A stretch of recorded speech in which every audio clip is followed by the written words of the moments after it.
Welcome to episode 2 of Barf City with I'm Eric.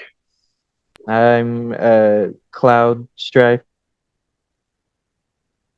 Is this gonna be a thing with you, Kevin, every episode? Hopefully, yeah. No, I'm Kevin Emery. I mean, you could read my name on the podcast, but yeah. Uh, but now you'll know whose voice is which. But anyway, uh, I was gonna say something. I forgot. Yeah. Good start to a podcast. I know, Forget what right? you're gonna say. Oh, I was about to make some lame joke about how, yay, we made it to episode 2, and which I told what's his face? I forget what nickname we gave him at work. Old grumpy guy, I think. Uh, I told him. I don't know if you can hear my burp, so I'm like covering up my mouth as I burp. Um, I told him that we did the first episode, and he was just like, "Oh yeah, how'd that go?" And I was just like, "I don't know. It went fine, I guess." Yeah, Yeah, I but mean, we're not gonna know until like a yeah, week later or so.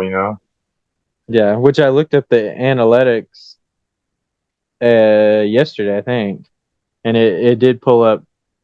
I'm pretty sure it was talking about like it was pulling up the listen that you did when you hit play because it was only pulling up one listen, and I was like, well, that was probably Eric's because I don't think I played it on the upload. Now I played it like while I was after I put it on there, but I don't think it actually counts those. I think it only counts the ones where they're playing it through a podcast. Which Yeah.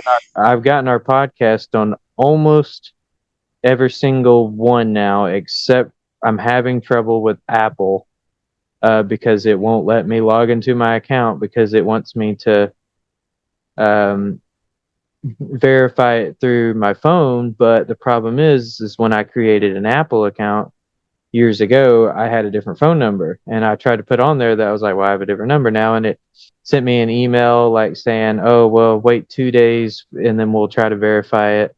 And then 2 days came and gone, and I never got another email or any kind of text or anything, and I don't know what's going on. So I'm still figuring out that one, but I got all the other ones.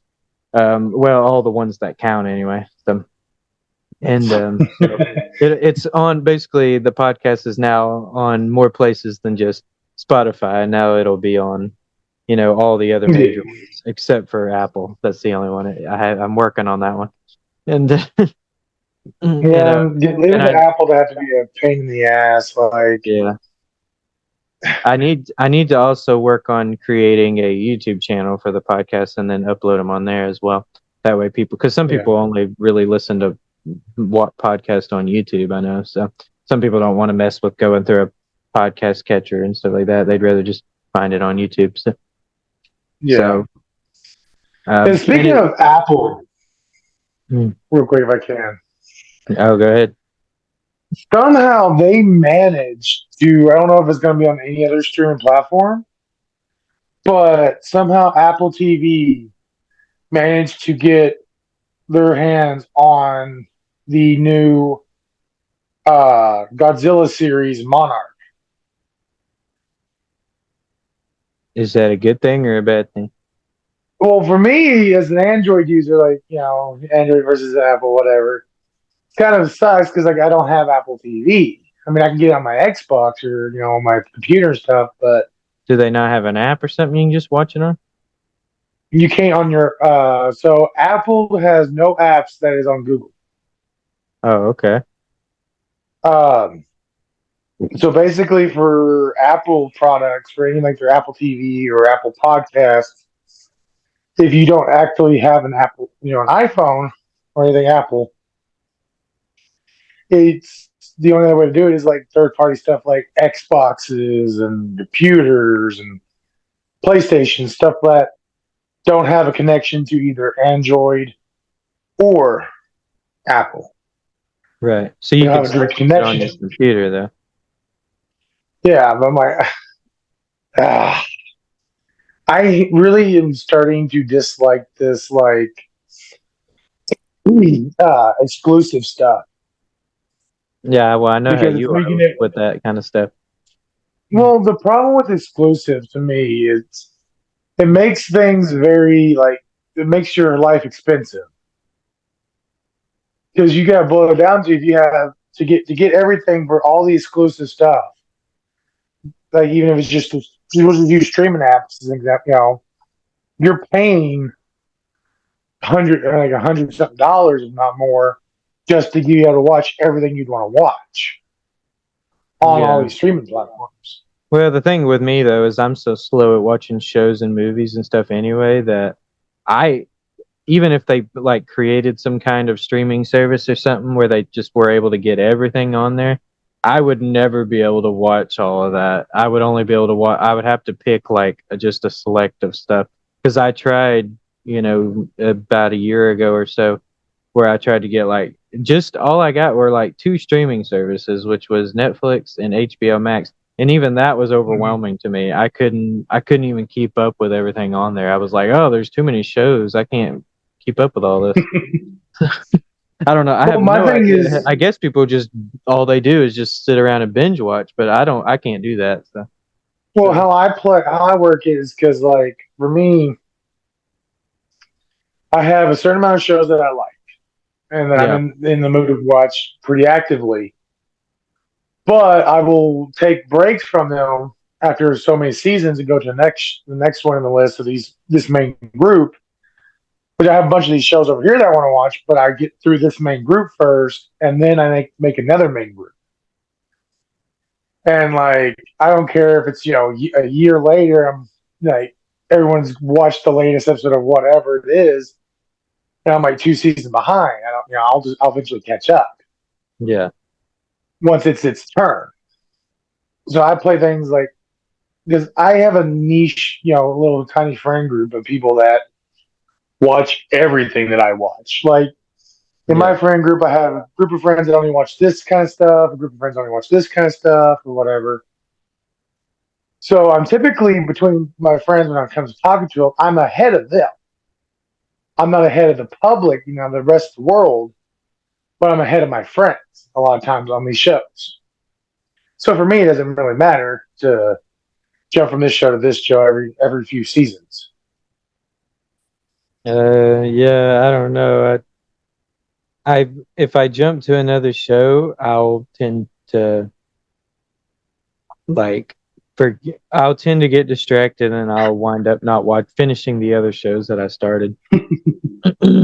Which I just Well, then, believe it or not, I just started watching Doctor Who yesterday. Yeah, yesterday. The when did you original start one too, on? like 1963 version with the Oh original Doctor. God, I actually kind of liked it.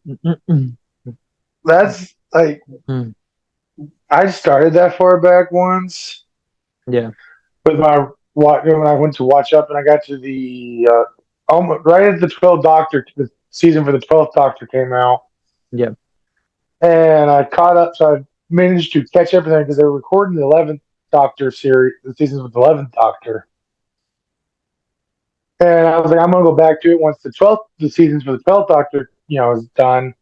But I've never went back to it. Now we're on the 14th Doctor.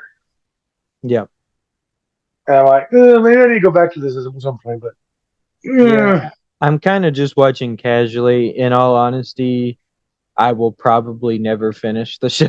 I'm kind of just watching. I was curious and wanted to watch it, and I'm kind of just watching casually. Like I said, yeah. I probably won't even finish these seasons with the first Doctor, knowing me, let alone make it to Doctor 2, 3, 4, 5, all the way to what 14 now. So Yeah, which the funniest thing about it is the 10th Doctor, the actor who plays the 10th Doctor, is actually back as the 13th Doctor. yeah, I'd read about that online. I think I was like, well, that's interesting. So. I don't know Yeah, about that. well, I don't know how the whole reloading thing works exactly because I hadn't got that far. so So when they, revive and become a new person, I can't remember exactly what it's called. yeah, Um, it's supposed to be a new form every time. yeah, But the problem comes, I'm curious on how they're going, they've explained it in the show with David Tennant being back as the Doctor. But the problem, why David Tennant's back is there was going to be an actor who was going to be the very first, black doctor. Yeah. Because most of it was a wild white man, and Yeah. the Well, the show is 13th Doctor was the first female recorded doctor. in like Britain, so there's a lot of white people. Yeah. Mm-hmm. And the 13th Doctor was the first female doctor, which is funny. The 11th Doctor actually makes the joke about how he's been waiting to become a female. Yeah. He's never been a woman. Yeah. They finally do it with the 13th. And then she finally, is at the end of her cycle and goes to transform. It's supposed to be this black actor. I can't remember his name. But some issues, some kind of cancellation happened with the doctor, and it kind of put it on hold for a second. And because of that, he went ahead and started this other show. Well, by the time they got through whatever was going on and they finished up the 13th Doctor series, he was busy. So so I guess they got David Tennant to come back as a placeholder because they still want that actor to eventually become the Doctor. Yeah. So, and David Tennant loved being the Doctor, so he's probably having to being back for a little bit. What'd you think about the name of our first episode? The Master Security Guard. Yeah. Well, it's like as I was listening to it, I was just like, I felt like when we were recording the podcast, it felt like we were mostly talking about like the D&D and video game stuff. But then as I was listening to it, I was like, I don't know. I feel like we're mostly talking about security guard work. Yeah, and it literally felt like the whole episode was just us giving advice on security guards. So. Yeah, my wife is like, she listened to it. My wife listened to the podcast, and I was like, what do you think about it? And she was, y'all really talked a lot about security, didn't y'all? I didn't really mean to do that. It just kind of happened. Me neither. Yeah, I don't think, Well, I mean, but that's kind of the point of the podcast. Yeah. Like, we just start talking and we let it go from there, wherever it goes, it goes. So, Yeah. And, but yeah, I was just like, man, it really felt like the whole episode was just us giving it a advice on how to be a security guard and what to do once you become a security guard. So I was like, I sarcastically named it, "We Are the Security Guard Masters." So yeah. So you want to be the Master Security Guard? Now I'm gonna have to make a Pokemon song parody for security guards. Yeah, one thing I will say about the first episode, I did like how once we got on a topic, at least in the first episode anyway, I can't guarantee anything for the rest of the episodes, but once we got on a topic, we were really good at like staying on that topic for a while before we moved on to something else and then stayed on that topic for a while. So, but I was like I said, we did it in that episode, but I can't guarantee anything from further on. Yeah, that's gonna be a thing with us. Like, we'll switch topics so quickly. Yeah. Even when me and you're just talking, just like when you're coming into the guard shack and we're doing shift change and I'm going home, we shift through so many topics, and then we'll land on one for a little while, and then we'll end it, and I'll go ahead and leave. Yeah. Well, I think in that scenario, we're trying to squeeze a entire like day's worth of conversation in like a 30-minute segment there. So that's probably why we tend to do that in that situation. Which is going to probably for a little bit, bleed into these podcasts because it's our style of talking to each other. Yeah.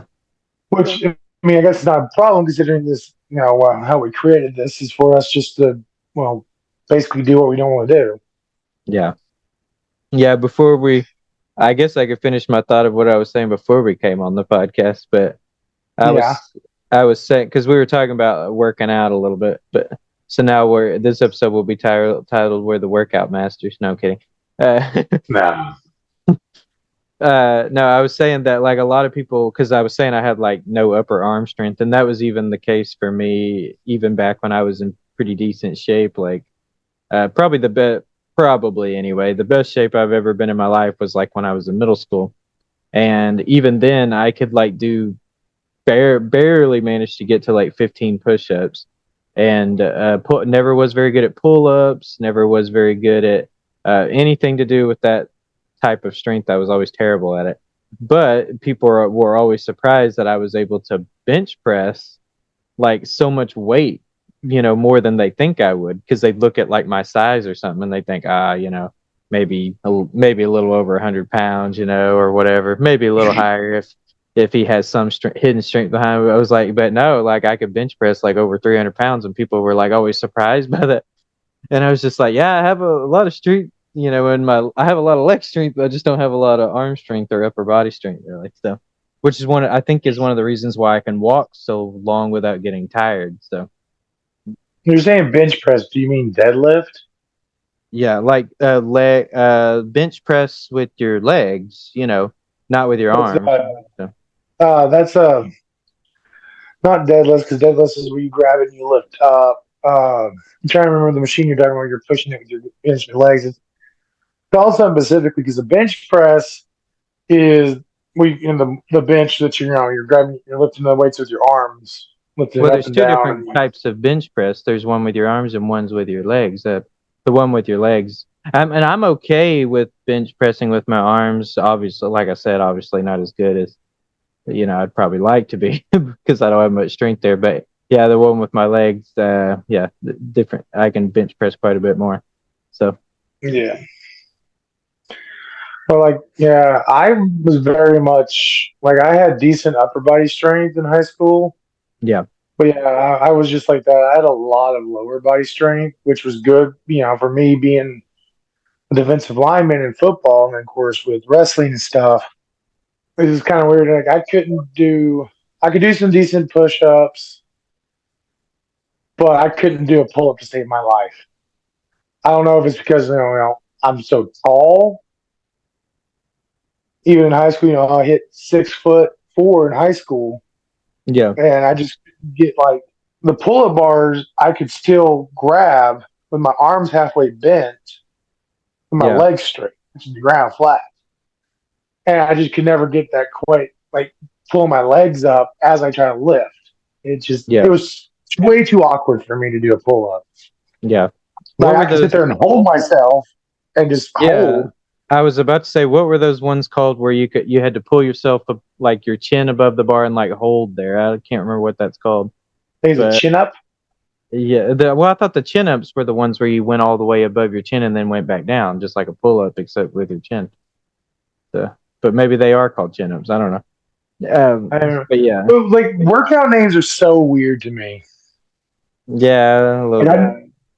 I never got like technical like with the words on workouts. I'm just like, Yeah, that machine looks interesting. I'm gonna go use it. yeah.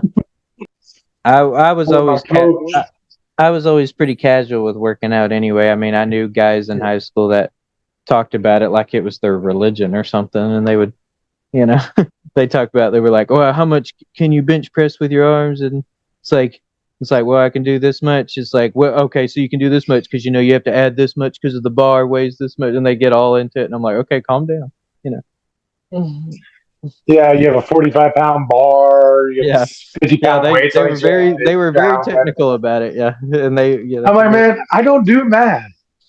You put the weight on and I'll do it. And yeah, if I can do it, then you can tell me how much weight I just lifted. Uh, when it came to workout, I was very much, I go until I felt the resistance. yeah, And then I try to see if I can push a little bit past that resistance. And once I can push past that resistance a couple times, then it was on to the next thing. yeah, I never got technical. I didn't really care about like how much I lifted or anything. I was just in the gym because it was kind of fun hanging out with the other guys, football and just working out and bullshitting. yeah. Jeez, But they got all into the technical and competing with burp each one second. other. And like, yeah. I swear, every time I get on here, that's when I start burping. I guess because I'm talking and it forces out that air. I don't know. I don't know the science behind that, but yeah. Well, it's the same with me.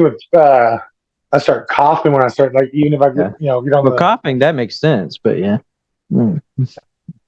well, like I'll put on my headset and I'll start talking with my friends or something on Xbox, and Like I'll start talking and then talk, talk. I don't know why. That's like the best cough sound ever, by the way. Well, when you're just a good voice actor like I am, Are you? You're not technically a voice actor. inspiring. Yeah, no, I'm not actually a voice actor. I wish I was. I wanted to do that for a little while when I was kind of in my mid-teens, but that didn't last long. That came and went. So I didn't think I Well, could. voice acting is fun.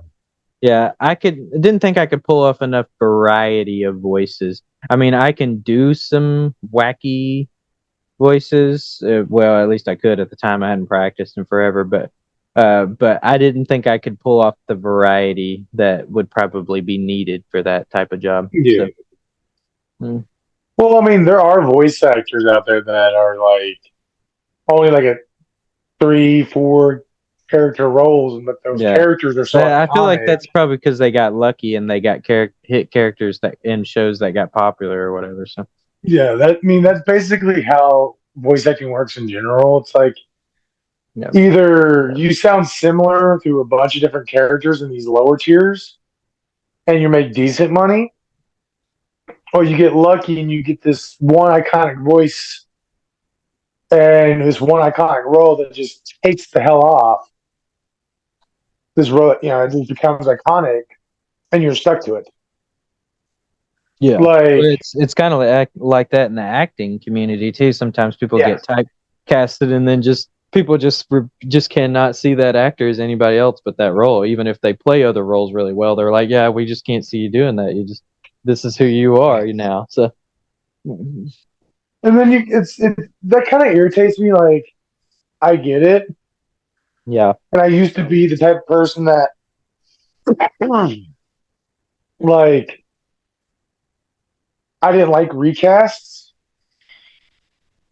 recast. Like, so there are some shows, in the midst of the show, they had to recast a character because either something was wrong, the actor had some kind of issue, or Oh yeah, something yeah, the actor and the director couldn't get along, or some kind of issue happened, and that actor is no longer available. But their character is still alive in the show, yeah, and the show is still a hit, so they'll recast the character. yeah. They'll recast the actor, and a lot of people don't like that. I don't think it can. There can be some situations where that can work, but I think that's very rare. It's really hard to fill the shoes of another actor's Yeah, character. So but for me, I've gotten to in my older, getting a little bit older, yeah, come to look at it as like because one of my favorite shows of all time is Spartacus, and the original actor who played Spartacus.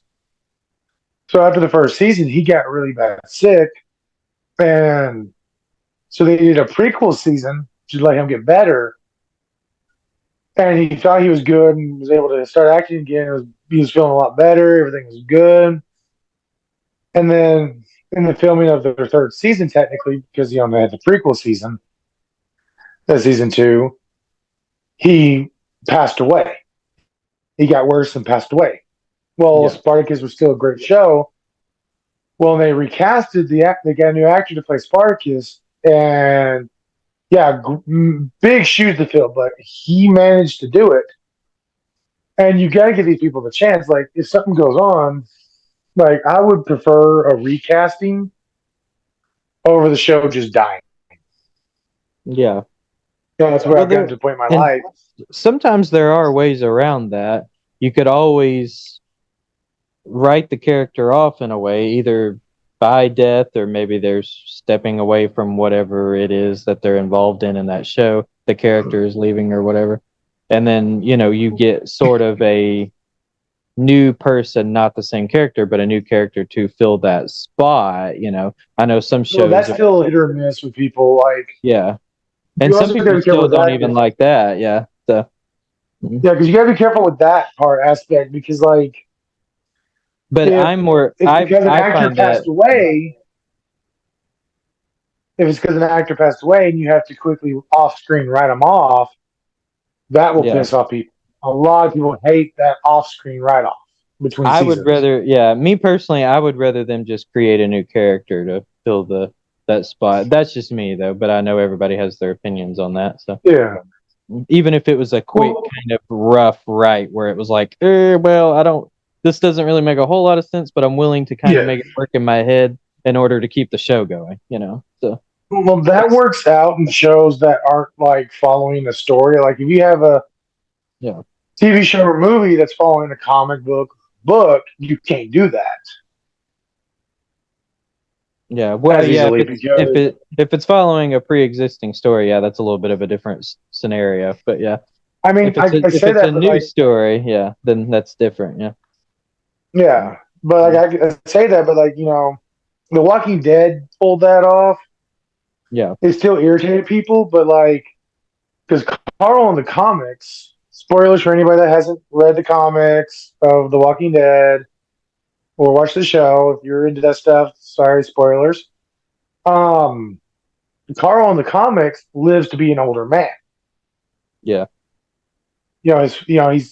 Rick has passed away, and Carl is basically, he's got a family and this and that. But in the show, they killed him off as a kid, yeah, and Rick doesn't die in the show, whereas he does in the comic. But because in the show, it wasn't time, but the actor wanted to go back to London to spend more time with his kids as they were getting older. So they writ the show in a way to where they can bring it back. And that's also why they're shooting a version of it over in Europe. yeah.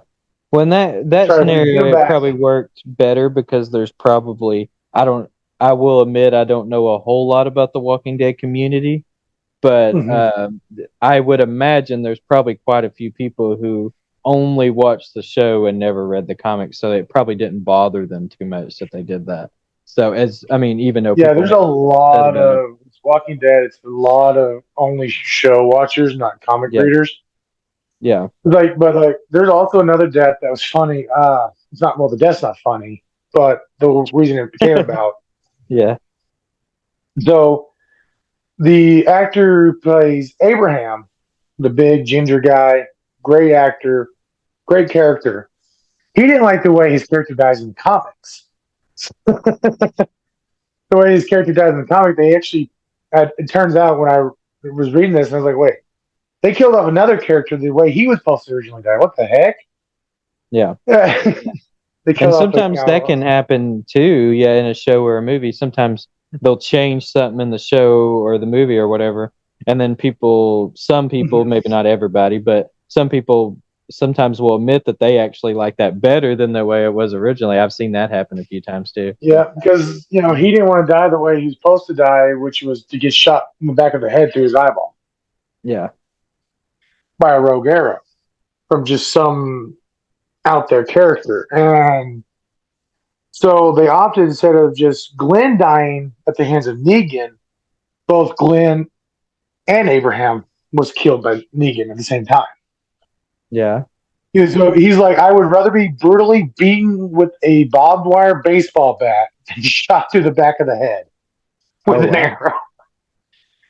So like he's like, he's like, in the way I see it in my head, he's like, the actor had to basically be like, I'm going to end up dying. I want you to brutally kill me. He sounds Don't like make it me a as simple thing. he sounds like me as a kid. Like when I was a kid, anytime I played like the bad guy, whatever we were playing, like I always wanted to die in this very slow, dramatic way. Like, yeah. I couldn't just simply just kill over and roll over and die. I had to like make it really dragged out and long and dramatic and yeah. I mean, that's what you got to do with your villains. Your villain can't just be blown up and it's over. I mean, you can. It's sometimes entertaining. Yeah. Especially depending on the villain. But like, you gotta have this good, like, overly dramatic death of a villain sometimes, and it's because like over dramatically death of a hero is cool as whatever, in my opinion. Yeah. With your heroes, you want them to die heroically and kind of quick. Yeah. Like you don't want the fight to be quick, but you want their actual death to be quick. Right, Like because they it's say kind their of final suffering. words and they're Yeah, just it's kind dead. of suffering to watch, so you don't want them to like sit through all that. Yeah. So Yeah, on average, Walking Dead is just crazy, and I love it because it's a zombie world. I mean, they went brutal with it. yeah, But like you take the death of Superman to the hands of Doomsday. It was a brutal fight between him and Doomsday, but he smiles at the end and he just passes away. yeah, And then but when you take a villain, you want it to be this show of the villain being just completely like defeated so dramatically, and whether it be the villain ends in death or in capture, it's got to be dramatic. It's got to have some kind of flair. yeah, I don't know. I think it depends on what type of character it is in the situation. In my life, I prefer recasting yeah, and then judging what's going to, how you feel by the recast and how they act and how they fill the shoes. But in the end, it is what it is on the shows and movies. yeah. There's probably a reason why I'm probably more welcoming to a new character introduction versus a new actor introduction. Um, and it's mostly because I'm just so welcoming to change in shows and movies. Well, things actually change in general, but it also applies to shows, movies, and video games. Um, Mm-hmm. and sometimes when you introduce a new character versus trying to get a new actor to fill the same shoes of that character, um, it sometimes opens a door for like story change and shaking things up and stuff like that. And me, I like that kind of stuff, but I know most people I find are not like that at all. I've asked many people in real life about this, and I've asked people like online, various forums, of course, Reddit as well is my main go-to now. But and most people always just give me that same response, like, no, I'm not like that.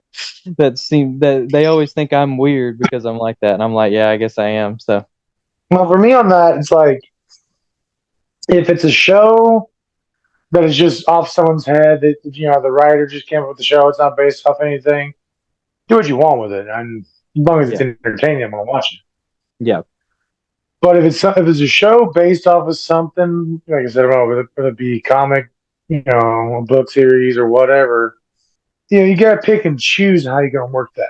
Like sometimes, depending on like the fan base of the book or comic or whatever, yeah, a lot of times it probably would be better off just going with a recast.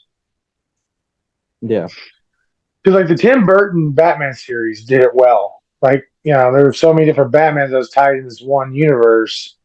yeah, They're all different actors. You had George Clooney, yeah. Michael Except Keaton. for the first sequel, Batman Returns. Michael Keaton still came Yeah. back with that one, but after that, yeah, they kept doing recast. Yeah, mm, Well, heck, a lot of people don't notice is in the earlier ones with Michael Keaton and stuff. Um, Harvey Dent is played by the same black actor who plays Apollo Creed, if I remember correctly, in the Rocky movies. And uh, then when they actually introduce him as Two Face and not just Harvey Dent, they change him back to a white actor. really? When he's first shown, he's portrayed by a black actor, a great actor, phenomenal actor. But when he's shown again later in the movies, he's recasted. He's the white dude. I He's what's his name? thought The guy that plays K off of Men in Black. He plays Two Face when he becomes Two Face. He plays Harvey Dent when he yeah, becomes you're Two talking about Face. Tommy Lee Jones, but Yeah, he plays I knew Harvey he played Dent. Two Face, or I thought he played Two Face. Harvey Dent is Two Face. Yeah, I know that, but I thought he played both. So he did in that movie. He Oh yeah, played the Harvey Dent that becomes Two Face. But right. before that, like a movie or two before that, Oh, okay, I see what you're saying.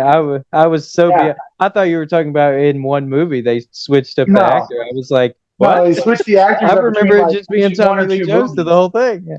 Yeah, but yeah, Tommy Lee yeah, Jones did the whole thing, but they went from a black actor portraying Harvey Dent and a little scene, and Harvey's having the interview, and he's talking to the reporters about the crime and stuff. yeah, And what he's gonna do is becoming I can't remember that title they get where he was going to as the lawyer thing, whatever district attorney.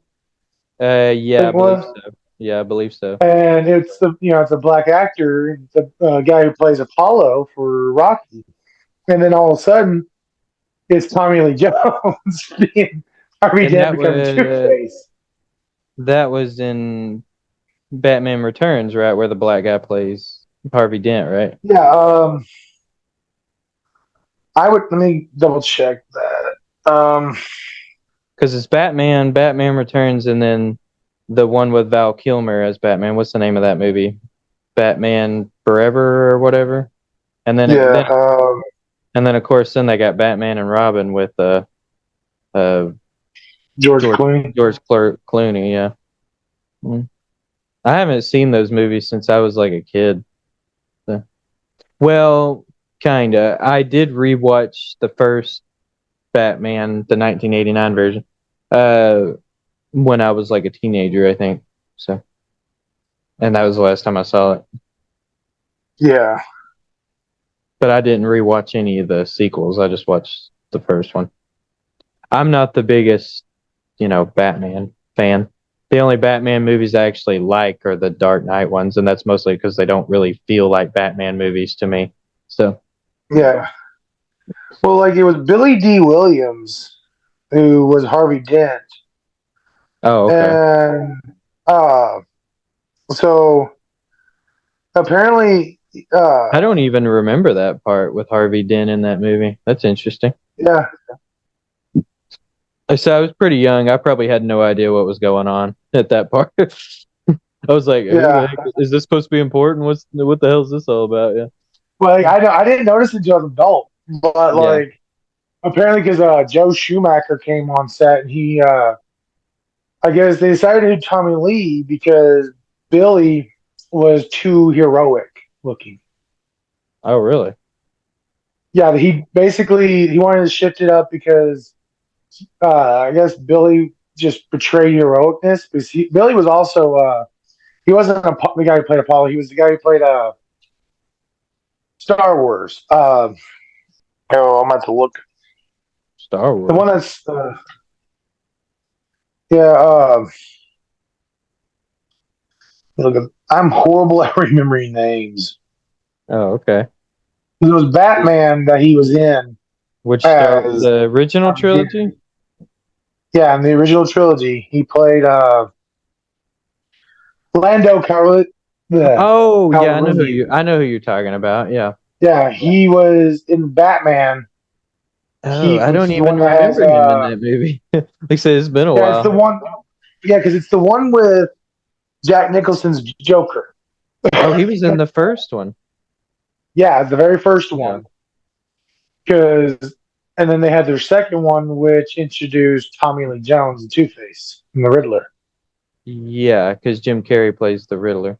And then the third one, Weren't there four of them? Oh wait, I thought the second one was Batman Returns with Penguin, right? Isn't Penguin in the second one? Or am yeah, I no, it's or am I reversing that in my head? It's been a while.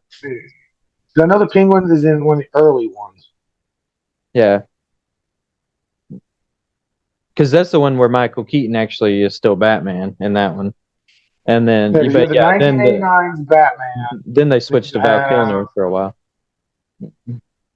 the 1992 Batman Returns, which had Catwoman and the Penguin. Oh Then it yeah, was Batman I forgot Forever. Catwoman was in that movie. Yeah, then it was Batman Forever Yeah, that they and switched, then finally Batman and Robin. Yeah, and then Batman and Robin, which they switched again. yeah. Michael Keaton did two of them. Then he was replaced by Val Val Kilmer, right? Yeah, Kilmer, yeah. And then George Clooney took it off the last one. yeah. The thing is, like, I never heard. I guess because the internet part, wasn't a big thing or whatever then. But even now, talking to people, no one's ever had an issue with those four movies having three different Batman actors. I don't think anyone really took Batman and Robin that seriously, though. I mean, Yeah, I think most people just viewed that as a movie for kids. bad I think. nipples. So they were just like, yeah, this Yeah. is a kids movie, so don't take it too seriously. So Well, I think like if you mentioned Batman and Robin, like I was just making that the joke of yeah, the first thing people was going to start talking about is the bat nipples. yeah. I always think of all those cheesy lines they say in that movie. They squeeze as many cheesy lines in that movie as they possibly You can. know what killed the dinosaurs? The Ice Age. Fucking love Arnold. He played a great Mr. Freeze. Yeah, I heard he got paid like $5 or $6 million for that role. So, which back in those Yeah, he days, got paid. that was a lot of money back then. So, that's still a lot of money. But That's that's still a lot of great. money now, but back then that was really a lot of money. Yeah. Yeah, because that was like 1997. Yeah, I heard he got paid more than George Clooney did. Like he was the big, Yeah, he was the main actor. Like the one they tried to get people to come watch the movie because of him. He was in it. Yeah, kind of thing. yeah. So, Which is weird because like I guess like George Clooney doesn't really. He sells like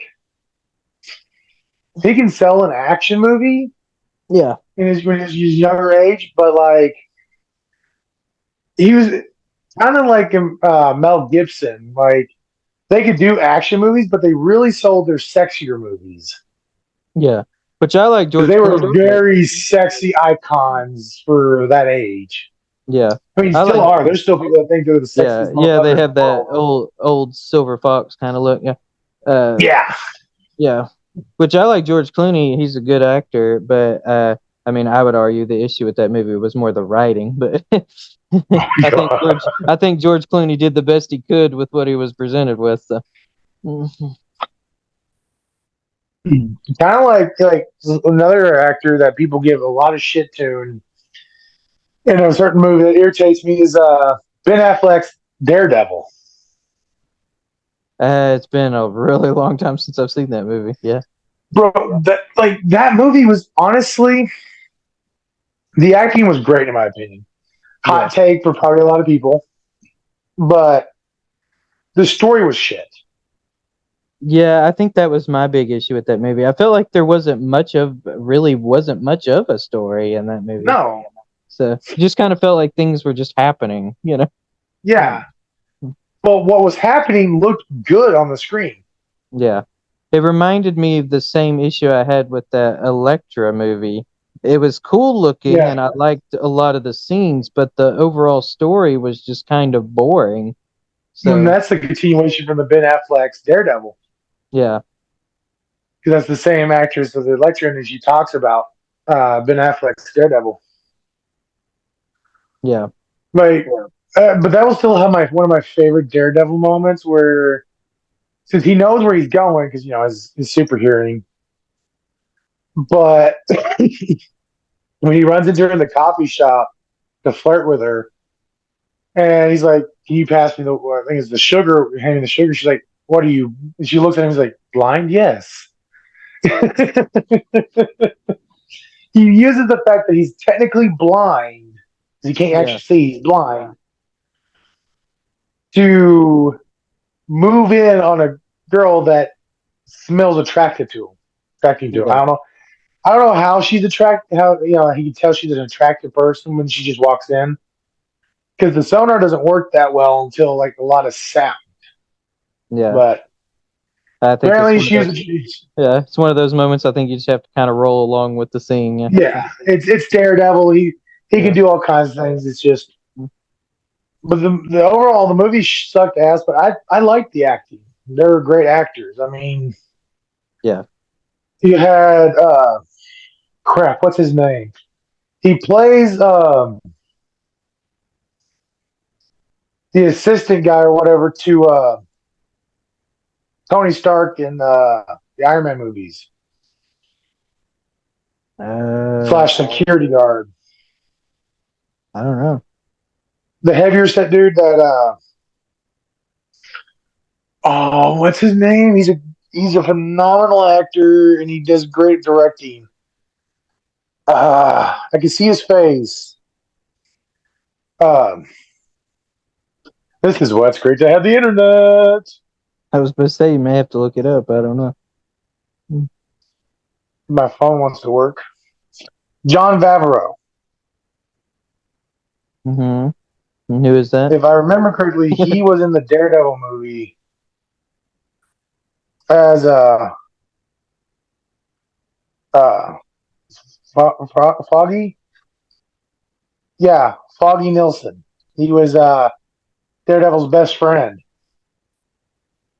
So you had this great, lineup of actors, but that was the superhero movies in the early 2000s was really hit or miss. Like the 80s, 90s, and early 2000s Yeah. became a real hit or miss. Like if you go back to some of the older stuff, they're cheesy as fuck.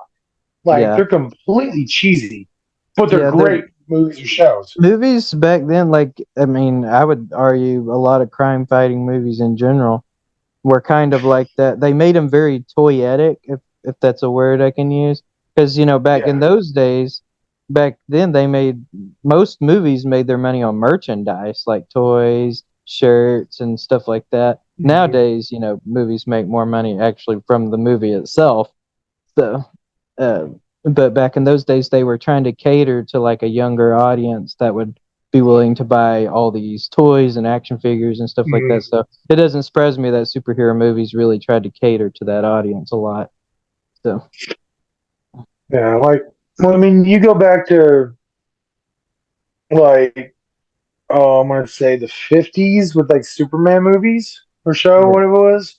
yeah, I think there was a It show. was great. Yeah, Honestly, I don't think I haven't found a Superman movie that I haven't really liked. Like, I have some issues with some of them, yeah, but overall, I've liked most Superman. Superman's easy to get, is apparently one of those superheroes that's easy to get right, yeah, and so is Batman. But then you have characters like Daredevil, Elektra, Punisher, uh, mostly Marvel. Like Marvel characters seem to be harder to get right in movies than the DC characters. yeah. Especially in the I'm early trying to think of a 2000s, they yeah, because like seemed quite to nail them very well. Yeah. yeah, because Marvel was going like when Iron Man came out. I think what made my Iron Man work is for one, Robert Downey Jr. is great, but Sam Raimi had already done something amazing with the Spider-Man stuff for the third movie. Ugh. Don't know what he was thinking with the third movie. Um, which opened up the Marvel genre, and DC kind of started dying off because like Superman Returns with Brandon Routh as Clark Kent, that was considered the worst Superman movie at the time. But Really? and so it kind of there are a lot of people did not like Superman Returns Oh, okay. because Brandon Routh was supposed to actually stay Superman for another couple movies, and it was supposed to be the continuation of the Christopher Reeve storyline. Yeah. Which, yeah, I remember you explaining that to me once before, and I never, until you brought that up, I literally never picked up on that when I watched that movie. Yeah, I always thought of it as it was just a new Superman, just a new timeline or whatever, new origin story. I never thought of it as like they were continuing the Christopher Reeve story. I was like, yeah, oh, okay, yeah. Now that you say that, that does make sense. I was like, I never thought of it that way. The problem yeah. is Because at the that end of this every Christopher time I Reeve's tried to watch Superman, that movie, it would put me to sleep. So I was like, pay attention. Not that it was like bad. I just thought it was kind of boring. So because Superman, is not my cup of tea. So yeah. But also at the same time, if I remember correctly, Superman Returns when it came out, CW was also producing Smallville yeah, with Tom Welling as Clark Kent.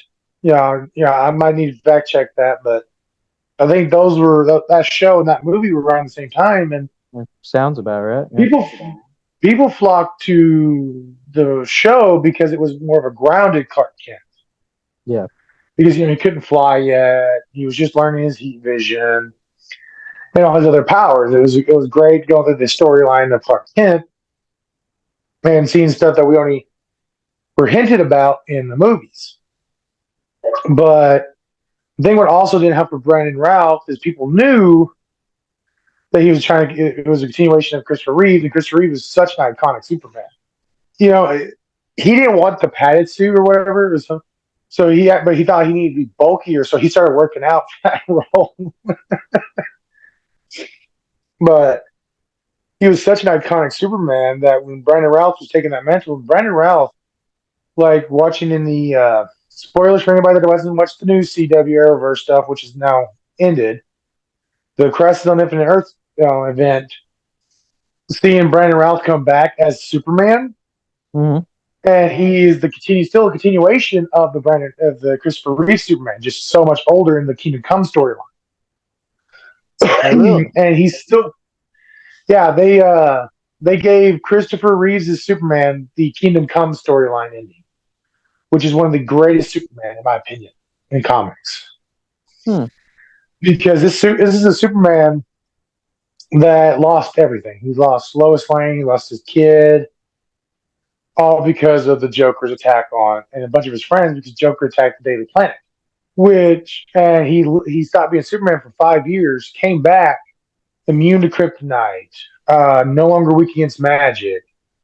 Like he became the pinnacle of Superman. The only Superman stronger, if I remember correctly, is like Superman Prime. But at the time, he was the pinnacle, the oldest, the most powerful Superman. I don't know. I can't remember what he did in those 5 years to become that way, but yeah. But they gave that. Go ahead. I didn't know they were different. I didn't know Superman got stronger later in the comic books. I never knew that. Yeah, in the one of the original runs before when they introduced the Crisis event, I think is when they introduced there's the Kingdom Come Superman comics, and then he was brought again with the Crisis event in the comics. But that's at the time the most pinnacle power of Superman, and his most iconic ending for Superman. And they gave that story. The CW was allowed to give that ending to Brandon Routh and Christopher Reeve's Superman. So I thought that was beautiful. Yeah.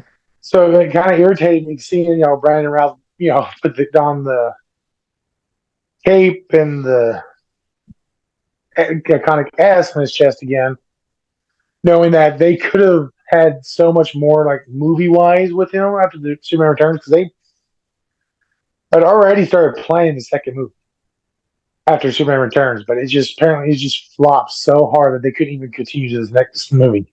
Yeah, I'd heard that movie flopped really bad, but I didn't know. I was kind of out of the loop on it, so I didn't. Yeah. Mm-hmm. Which kind of before that, the DC flopped with Batman and Robin. Yeah. So we had nothing Batman. The newest Superman just flopped. But here it is, you got Sam Raimi's Spider-Man, and that's doing great. Well, now Marvel's getting in on the action again. Big time. And at the time for Marvel, a lot of people actually don't realize this, the reason the MCU is actually kind of weird is when they started doing their in the Marvel Cinematic Universe, the most popular comics in the Marvel comics was the Ultimate storyline.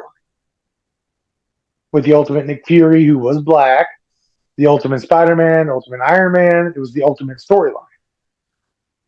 Which the Ultimate storyline is what leads into the very first encounter with Miles Morales. Yeah. As Spider-Man, if I remember correctly. He's from the Ultimate Universe. And so in the Ultimate Universe was edgier, it was darker, it was something that Marvel hadn't done yet.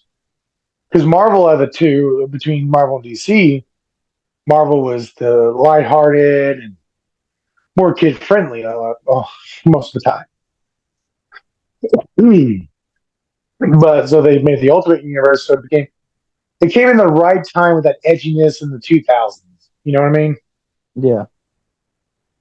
Yeah, movies, I remember, especially after the Dark Knight trilogy came out, they really wanted to, or at the beginning of it, because of course it didn't get finished until like 2012 or whatever. But when it started getting really popular, a lot of comic book. I noticed after that a lot of comic book movies started taking this much more serious persona like those movies did, where they treated everything Yeah, very serious and very more grounded in real life as much as you can make it grounded in real life and it still be a yeah, superhero, and yeah. Like stuff like that. Iron Man did. Iron Man started doing that. Like once Yeah, people they realized that darker, edgier style was more at that time, yeah, they started doing it. And then what kind of I guess helps the DC universe is, which kind of sucks for fans of it, is there's not a major like cinematic universe that's massively connected like the MCU. But also at yeah. the same time, the MCU is having to switch up their gears because they started the MCU in a more edgy style, and slowly they're having to become more kid friendly. Yeah, yeah. I've kind of As noticed the that world they, changed to the PG era of yeah, things, as eras changed, they had to change up with it. Which kind of, if you watch it all the way through the MCU, it kind of becomes this weird 180. yeah, yeah. I've noticed that with that they've become a bit back trying to embrace that more family friendly kind Mm-hmm. of thing, even though it's still in the same universe. I was like, I was like, well, I guess that's what they want to do. I mean, that's what you have to do and stuff like that. I mean, when the fan base becomes, because it was weird because in the 2000s, a lot of kids, there was a lot less made for kids, which is weird. Like compared to nowadays, nowadays almost everything's marketed to kids, Yeah, which kind of leaves us adults out of the loop, out of things. But those damn kids ruining everything. like it's becoming more like the way they edit stuff and caution things when they don't really cuss or they're not that edgy. It's kind of like the '60s and '50s in that aspect of movies again, Yeah, but more kiddie.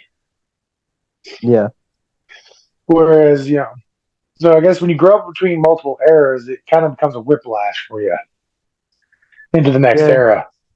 I've missed the of course with me in the MCU. I guess I can explain to the audience, but because they're obviously not going to know. But I'm not the biggest comic book superhero fan, so I've only watched a small handful of the MCU movies. I've seen all the Spider-Mans, and because Spider-Man's my favorite superhero, and I've seen the first. I've technically seen bits and pieces of the third Iron Man, but I've seen the first one. I did watch that one all the way through, and I saw the first 30 minutes, I think, of Iron Man 2 in theater. Dang. I actually saw it on my honeymoon because that was the only movie that was playing that me and my wife at the time were interested in, like remotely interested in watching. So I sat through it, but I was so tired by the end of that day. I, you know, the movie was a little boring to me, but I think the bigger problem was me. I was just so tired that I actually fell asleep in the theater. It's the only time that's ever happened before. I actually fell asleep in the IMAX theater, and The IMAX? yeah, I was very tired. Wow. And all these, I kept waking up, every time like these explosion. Because I remember the one part where I think it was Iron Man and War Machine were fighting against. They were having like some kind of fight against each other, I think, and because they were upset about something. I can't remember the details because I was half asleep, but uh, I remember that I woke up because there were so many explosions going on in that scene. It woke me up, and then I fell back to sleep. And my wife at the time, she just kept looking over at me like, but she let me sleep though, because I guess she knew I was tired. So, but she said she watched it all, and I was like, "Well, was it good for you?"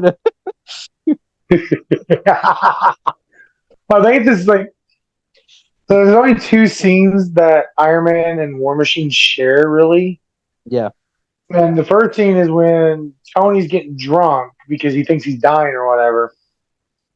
And he ends up pissing in the Iron Man suit because he's like, it's got a filtration system. So somebody asked him, how he pees in it. And he's just there. He pauses, makes a weird face. He's like, just like that. And Pepper's like, did you just pee in the Iron Man suit? It's like, it's got a filtration system. You could drink that. And Cody Rhodes, who's War Machine, uh, he decides he's got enough of it and steals one of the, I think it's the Mach 2, just the pure silver one that Tony made. Yeah. And he comes back and he just has that pure silver one that he's designing. I think that's the Mach 2 or the Mach 3. I'm not 100% sure.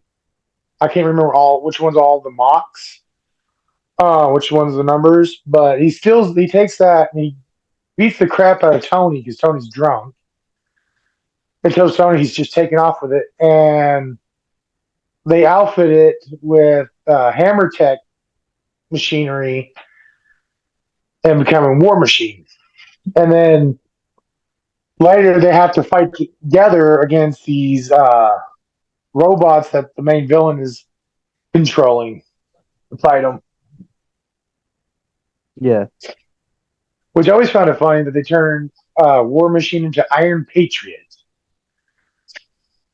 And back into War Machine. That was I don't know about how all that works. Well, my information. War Machine, it's always been War Machine in the comics. And the MCU decided to call him the Iron Patriot. Yeah. And they colored him, the American colors, blue, red, white, and blue. And they even made a whole market skit about how, War Machines just sounds too, rah, war. So they just renamed him for, publicity. Yeah. And then you see him again because you won't see, him in the machine again until it's Civil War, and it's back to the War Machine colors. The gunmetal gray and silver. Yeah. And then you never see him in the suit again because, he falls from the sky and fucking breaks his back. And you never see him in the War Machine suit again. I'm like, damn, that kind of sucks in the MCU without, War Machine literally gets a movie like and a half with Iron Man because he doesn't really do that much in Iron Man 3 as Iron Patriot. And then you don't see him again until Civil War, and he's at the end of the Civil War movie and he gets almost killed. He's almost dead because they fuck up the suit mid-flight. I think it was Ant-Man that gets in his suit and fucks with some stuff, and he just drops. Can't remember how many feet, but he just, in the midst of being in midair, he just drops and just craters into the ground. Yeah. And it almost kills Cody Rhodes. I think I'm saying his name right. But it almost kills Rhodes. And after that, you see Rhodes in some of the other movies, and one of the other Avengers movies, I can't remember which one. But he just has this exoskeleton that's on his lower half keeping him walking, and he just never puts on the suit again. Because I don't think he puts on the suit against Thanos. I don't think he joins the Thanos fight. Because I think that's the only one that joins the Thanos fight is Pepper Potts in the rescue armor. Yeah. I've only seen those movies once, so I don't remember those as well. But yeah, I haven't watched them a bunch of times, but I mean, I liked them, so I remember.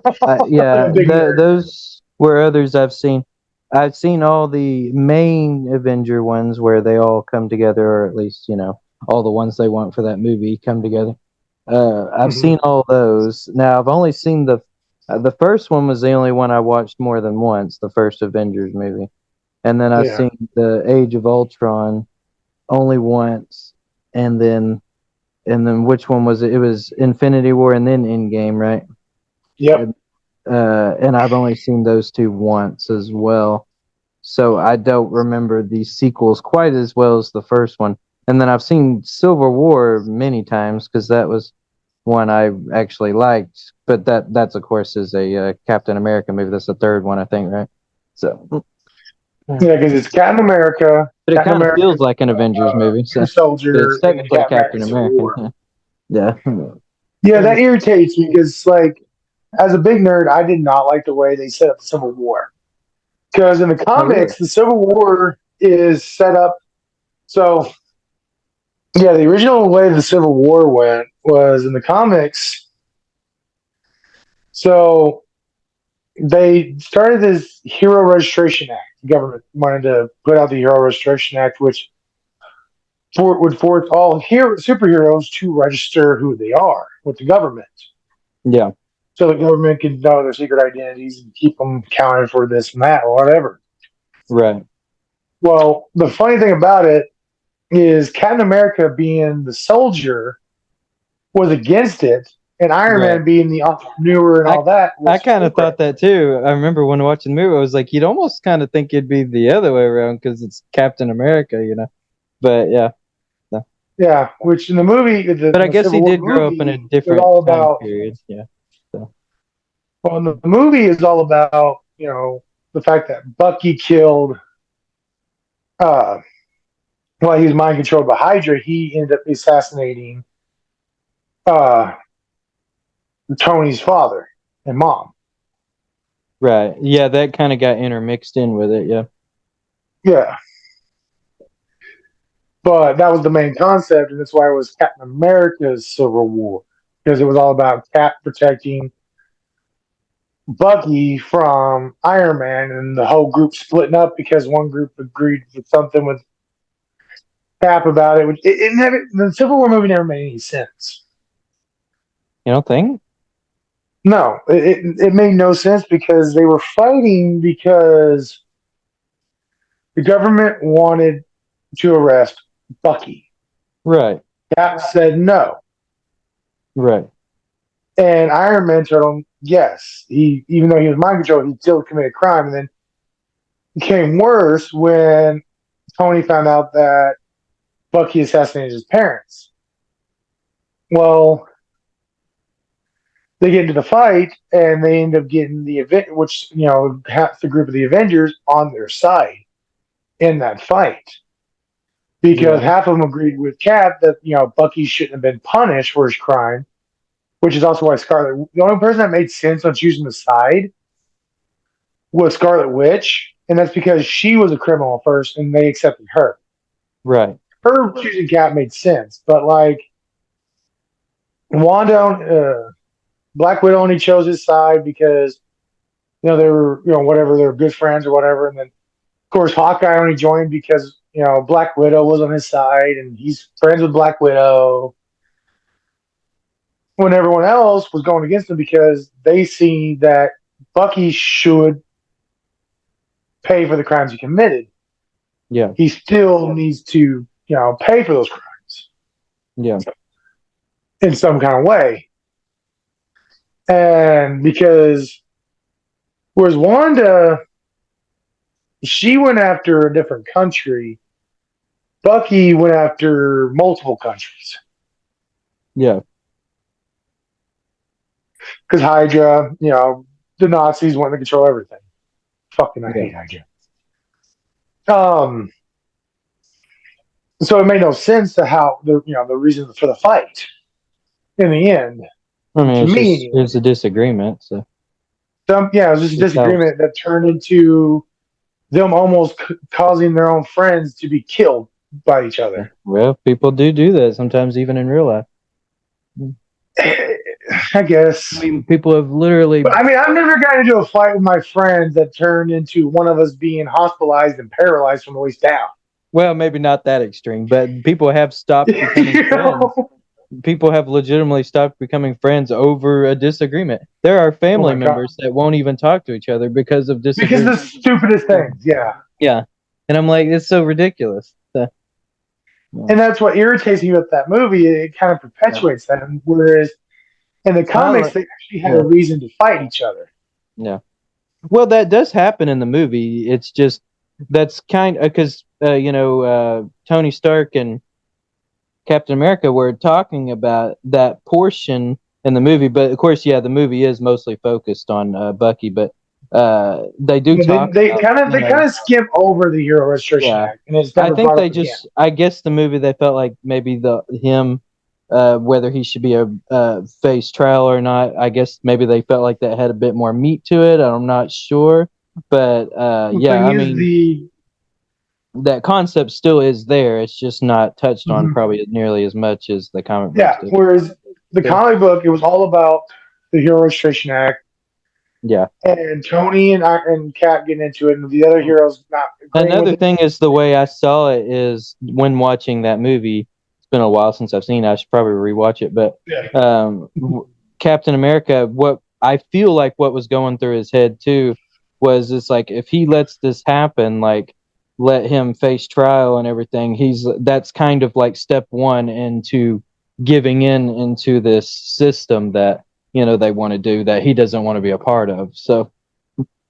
And that's Well, just the way I saw it. And maybe the movie the wasn't thing trying is, to say that, but Tony's thought process was letting him face trial because in the trial they can work things. If you do this, you are not only are you going against one friend for another friend, yeah, but you're making yourself and that friend even worse of criminals.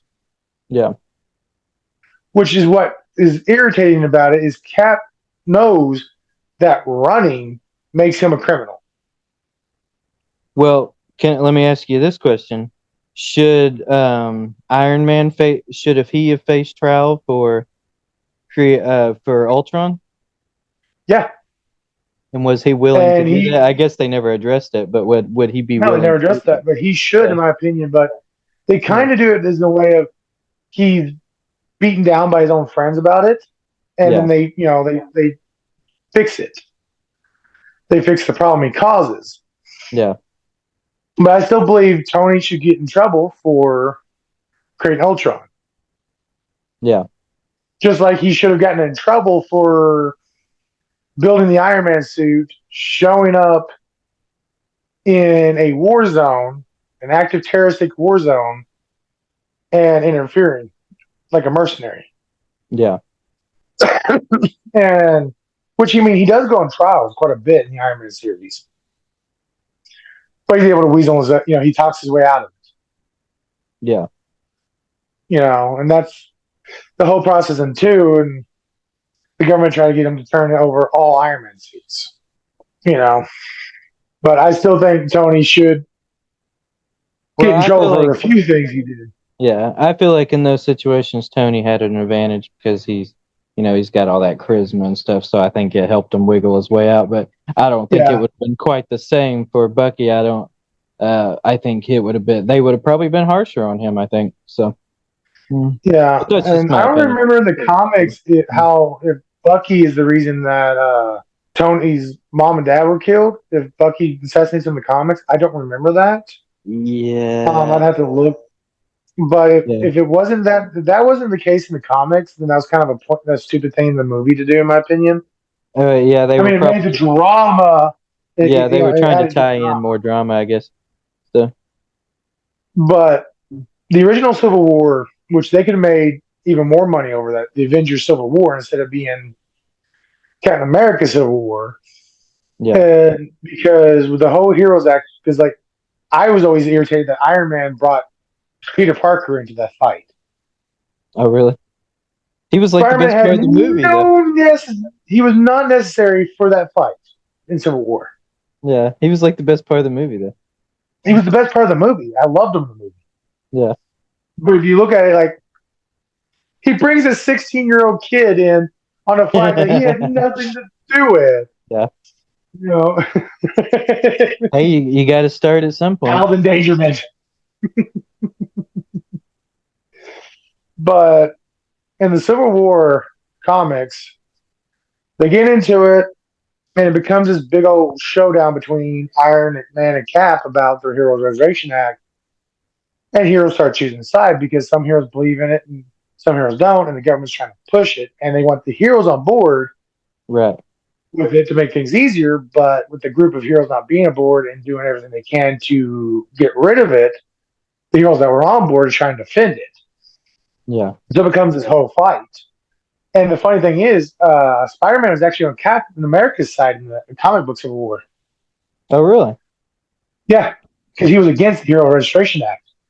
Because Yeah. in his eyes, that caused they believe that if their identity is shown, then villains know who to go attack. Like, Right. you could go attack I May, agree Mary with that Jane. statement. I also agree that them putting that act in what I think that would give the Yeah, government too much power personally. But so that's why that's why I always took Captain America's side. So yeah. I took Captain America's side in the comics, but I didn't take his side in the movie. oh, I take a side either or. Yeah, either or.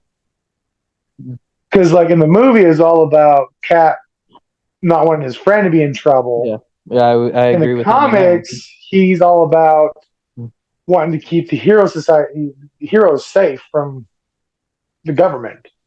Right. Would you think it'd be the opposite way? But I guess Iron Man, everyone knows it's Tony Stark. He's an orphan. He doesn't, it's whatever. Yeah. But the fight ends in a beautiful way. Like they in the fight, in the end of the very end of the fight in the comics, Cap looks around at all the destruction that's going on between them because their fight, and he stops, and it dawns on him that fighting this just caused more issues than what he tried to save and stuff. But because in the midway, the funny thing is, midway through this fighting, Spider-Man actually changes side to Iron Man's team. Oh, really? Yeah, in the whole Civil War comics, there's actually heroes that end up through the conflict switching sides. So which side wins in the comic? Iron Man. So they do put the act in. Yeah, Iron Man wins because when Cap sees the damage and he gives up, he looks at some police officers and tells them to arrest him, and he takes his mask off and says, "You're not arresting Captain America. You'll be arresting Steve Rogers." And like the very first Civil War in the comics, I loved. Didn't like Captain America Civil War, and I didn't like Civil War 2 in the comics. They actually have a second Civil War, Oh, really? which is Iron Man's team versus Captain Marvel's team, and it was over a superhero being that had this great superpower, dangerous superpower, and for some reason Cap, I think it was Iron Man. Iron Man believes he should have been. One side believed he should have been executed, should be killed, and the other side believes he shouldn't be because he's still a human, a living being. Yeah. And that's what causes that fight. And so it's almost as though I don't really like Civil War 2 because it's something a superhero should not think about, even if it's a person so powerful, they shouldn't think about killing an innocent. But I guess I can get off the comic book topic. I was actually thinking of a question, which this has nothing to do with Marvel. It's actually a DC question. But I was going to ask you, in the show The Justice League, the animated series, they have that one episode where they meet the Justice Lords from that alternative universe. And Owlman, Ultraman, and that is that actually a concept in the comics, like the Justice Lords? That's Crisis on Two Earths. Oh, okay. It's one of the very first. Does it ever create like a spin-off comic where there actually are Justice Lords, or is it just a few issues where they have that? So, because I will say, while you're thinking of that, I'll say this might make me sound like, you have to keep in mind this is like from a 12-year-old, that edgy teenager mindset. But as a kid, when I watched that episode, because I was a big fan, even though I'm not the biggest, when I was a preteen, I actually did read some comic books. I was selective with which ones I read, but I read some of them. And the Justice League, that was one of my favorite shows when I was a kid. I loved that show. It was probably right behind, like, DBZ was my favorite, but and I liked other shows like Ed, Edd n Eddy and stuff like that a lot. But Justice League definitely would probably easily be top 5. It was one of my favorites. Yeah. But, well, the Justice Lords, if I remember correctly, you said anime series, right? Yeah. So the Justice Lords, I mixed it up because there is a evil version of each of the superheroes in another Earth. But I think the Lords was the animated version of it, Right. because I think they were still called The Justice League. by like their normal names, like Yeah. because in the Crisis on Two Earths event with the evil version is Superman's called Ultraman, and but their Batman is Owlman.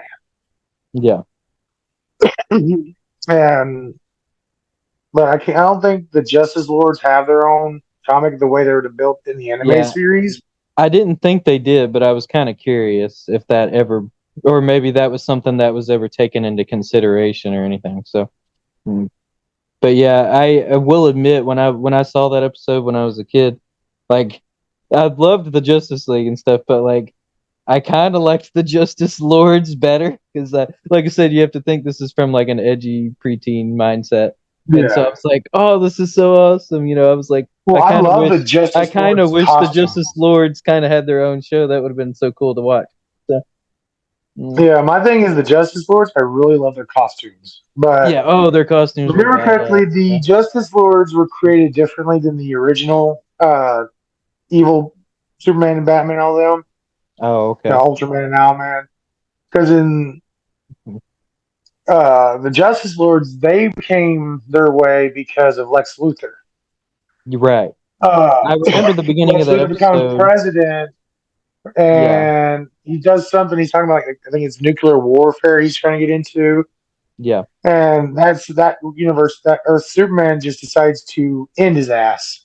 Right. I remember that beginning of the episode where they showed the precursor of how the whole thing got started. Yeah.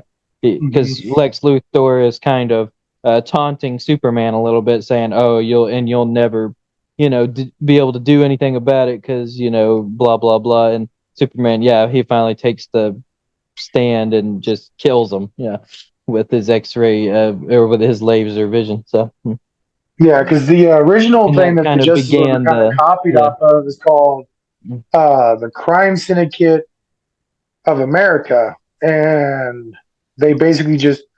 And the funny thing is, in that universe, it's the exact opposite. Lex Luthor of that universe still has hair, and Yeah. he goes by his actual name Alexander, and he's a Oh, good guy. I didn't know that was his name. Yeah, it's Alexander Luthor is his Yeah. actual name. But they were more brutal than the Justice Lords, but you can get more Oh, brutal really? in the comic. Yeah. I think with the Justice Lords, they were still trying to make them feel like superheroes, but they had a really extremely edgy side to them. Yeah. Yeah. It was like they were pushing the boundary for sure with the way they were handling, fighting against crime and stuff versus like the version you're talking about with the comic books. It sounded like they were almost just like straight up just evil people. So, Yeah, and the comics are straight up evil. yeah. Like, they didn't always have like all the characters that were in the Justice League. Like, I remember the Owlman wasn't Bruce Wayne. Their Flash was actually Johnny Quick. It wasn't Barry Allen. Oh, really? Uh, and in that world, Ultraman, which was is still Clark Kent, actually is married to that universe's Wonder Woman, Diana. I'm trying to remember what she calls herself, because she gave herself a specific name. Yeah. They do have a Green Lantern in their set as well, because they have Ultraman, Owlman, Superwoman is what she called herself. Johnny Superwoman. Quick, yeah, Yeah. kind of, Johnny Quick, and then their Green Lantern he just called himself Power Ring. Power Ring. Interesting. It was very. They actually have their own comics. Oh, they do. Yeah, they have the Crime Society, Crime Society, which is the crime syndicate of the New 52, if I remember correctly.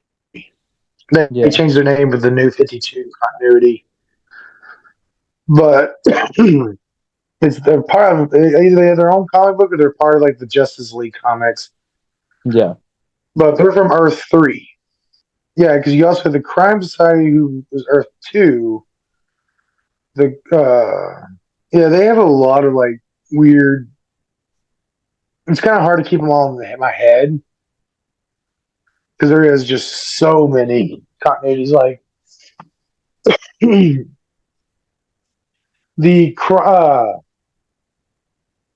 the one in the group in the Justice League anime series is closer to more like. Do you ever see the Injustice games and stuff? The what? The Injustice video games. Oh no, I never heard of that. So the Injustice video games, which now they make the Injustice storyline comics. So in the comic book, so it's oh my god, it's a lot worse than what they did with the Justice League. Because in the Justice League, of course, it's Lex was being too evil, and Superman decided he had enough and just decided to kill him. And decided that he liked that way of the whole Justice League decided that basically they're going to rule the world with iron fist and get rid of all crime more Right. brutally. Whereas in Injustice, Superman become Injustice is kind of like a civil war. There's a civil war Yeah. because the Joker uses fear toxin laced with kryptonite on Superman, which causes the fear toxin to actually work on Superman. Yeah. And he starts hallucinating Doomsday. Yeah. And he starts in his hallucination fighting Doomsday, but it turns out the entire time he was punching Doomsday, he was beating the holy hell out of his pregnant wife, Lois. Jeez. And once her heart stopped, there was her heart was connected to a dead man switch trigger that was connected to a nuclear bomb. So when she died, when he killed her, the nuclear bomb went off and destroyed all of Metropolis. The Joker caused him to kill his wife and destroy Metropolis. Jeez. And when Batman is questioning the Joker why he did that, Superman bursts through the side of the interrogation room and literally just puts his hand through the chest of the Joker, killing him. And it becomes this whole thing where Superman decides that he has enough of criminals that if you commit a crime, he's just going to kill you. Yeah. Of course, Batman has an issue with it, and it's a whole fight. And they get help from, in some aspects of the video game, they get help from Earth 1's Superman and Batman and all of them. Because Batman's losing the fight. Even Hal Jordan becomes a Yellow Lantern. Oh, really? Yeah, it's a whole weird thing. Like, there's like 3 or 4 continuities where Superman and most of the Justice League or all of the Justice League become villains, and I really don't like it. I kind of hate that concept. Oh, of them just becoming villains? Yeah. Yeah. So it sounds like it's sort of the same concept as the Justice Lords, where they're still technically fighting against crime. They're just being more brutal with it. But yeah. Whereas you got the crime syndicate who are just villains. Yeah. If I remember correctly, that Superman was raised by the Luthors in one continuity. Oh, okay. Because they first appear in Justice League of America issue number 29. It was before the Crisis event. Yeah. Alter Egos, Clark Kent, Clark Luthor, Cal 2, which is the New 52 Earth 3 version, and the Kal-El Infinite Frontier Earth 3. So yeah, he's Luthor. He was adopted by the Luthors. Huh. Yeah, you might be going over my head with a lot of this stuff. I'm kind of out of the loop. You know what? You You should title this episode "One and a Half Nerds." 1.5 nerds. Because now we're on nerdy topics, and I'm basically leading the foremost of it. Because between us two, I am the biggest nerd. I am the bigger nerd.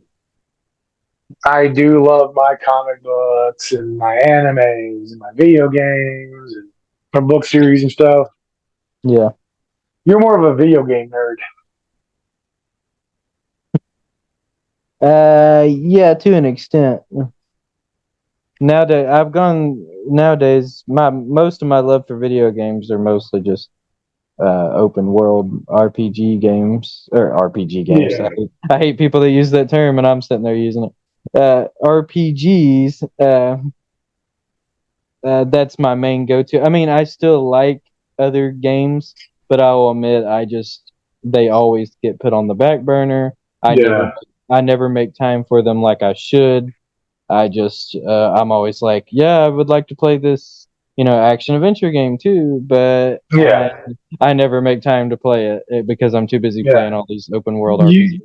I got to tell you something funny because you made that comment about how people saying RPG games because it's role playing games. Games is what they're saying. Yeah. Do you know what DC stands for? Detective Comics, right? Yeah, so they're saying DC Comics. Yeah, Detective Comics. Yeah. Yeah. It's kind of like at work, FedEx shows up, and that first blew my mind when I never knew that there was an actual division Ground of FedEx Express, called Freight. FedEx Express. I'm like, well, the X is already short for Express. Why are they calling it Federal Express Express? Yeah. You have like 4 divisions of their delivery. You get the Express, which is their express deliveries, which those drivers are sent out when there's a hot load, basically. Then you have ground, which comes up and typically picks up stuff and drops off your packages. Then you have the freight, which delivers the bigger stuff or whatever. Yeah. I thought there was one more. Yeah, there's a lot of them. There's ground, freight, express. No, I think that's the only 3 we see, anyways. I just call it all FedEx. Express is the ones in the little vans.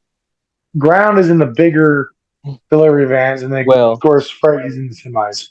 Yeah, I should specify in my everyday life, I just call it all FedEx. But when I'm at work, I have to specify who it is because the office will be like, well, who is it? Which one is it? So I have to specify. But in my everyday life, I do not call all the divisions of FedEx by their. I just say FedEx. So, and then UPS, and then funny enough, I never actually call the post office. Most people say the post office. I always say USPS.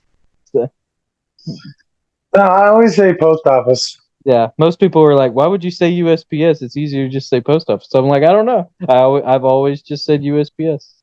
So, and I will probably. Well, the reason I came is because USPS. Yeah, to me, it's not confusing at all. I'm just like UPS or USPS. I immediately know the difference. So, like if you say USPS, I know who you're talking about. You're talking about the post office. Yeah. But I think a lot of people, of course, correlate that because they do come out of the post office. They work for the post office. There was a little. It'll say on their trucks. Go ahead. There was a little while in like the 80s, I think it was, when UPS actually tried to get people to start nicknaming them, nicknaming their company, calling them Browns because their stuff is all brown. They wanted everybody to start calling them Browns because I guess they felt like people were kind of confusing USPS with UPS a little. Yeah. So they were like, oh, but it never caught on. So that made me think of what's going on now with the Mayo company. The what company? Mayo. The company Mayo. Oh, Mayo. Mayonnaise. Did you know I never realized that the Mayo was short for mayonnaise until I was like in my late 20s, just a few years ago. That finally dawned. because I always thought, why do people call it mayo instead of mayonnaise? And then like I said, just a few years ago, it finally clicked in. I'm like, oh, mayonnaise. I never picked up on that. Yeah, that's wow. Mm.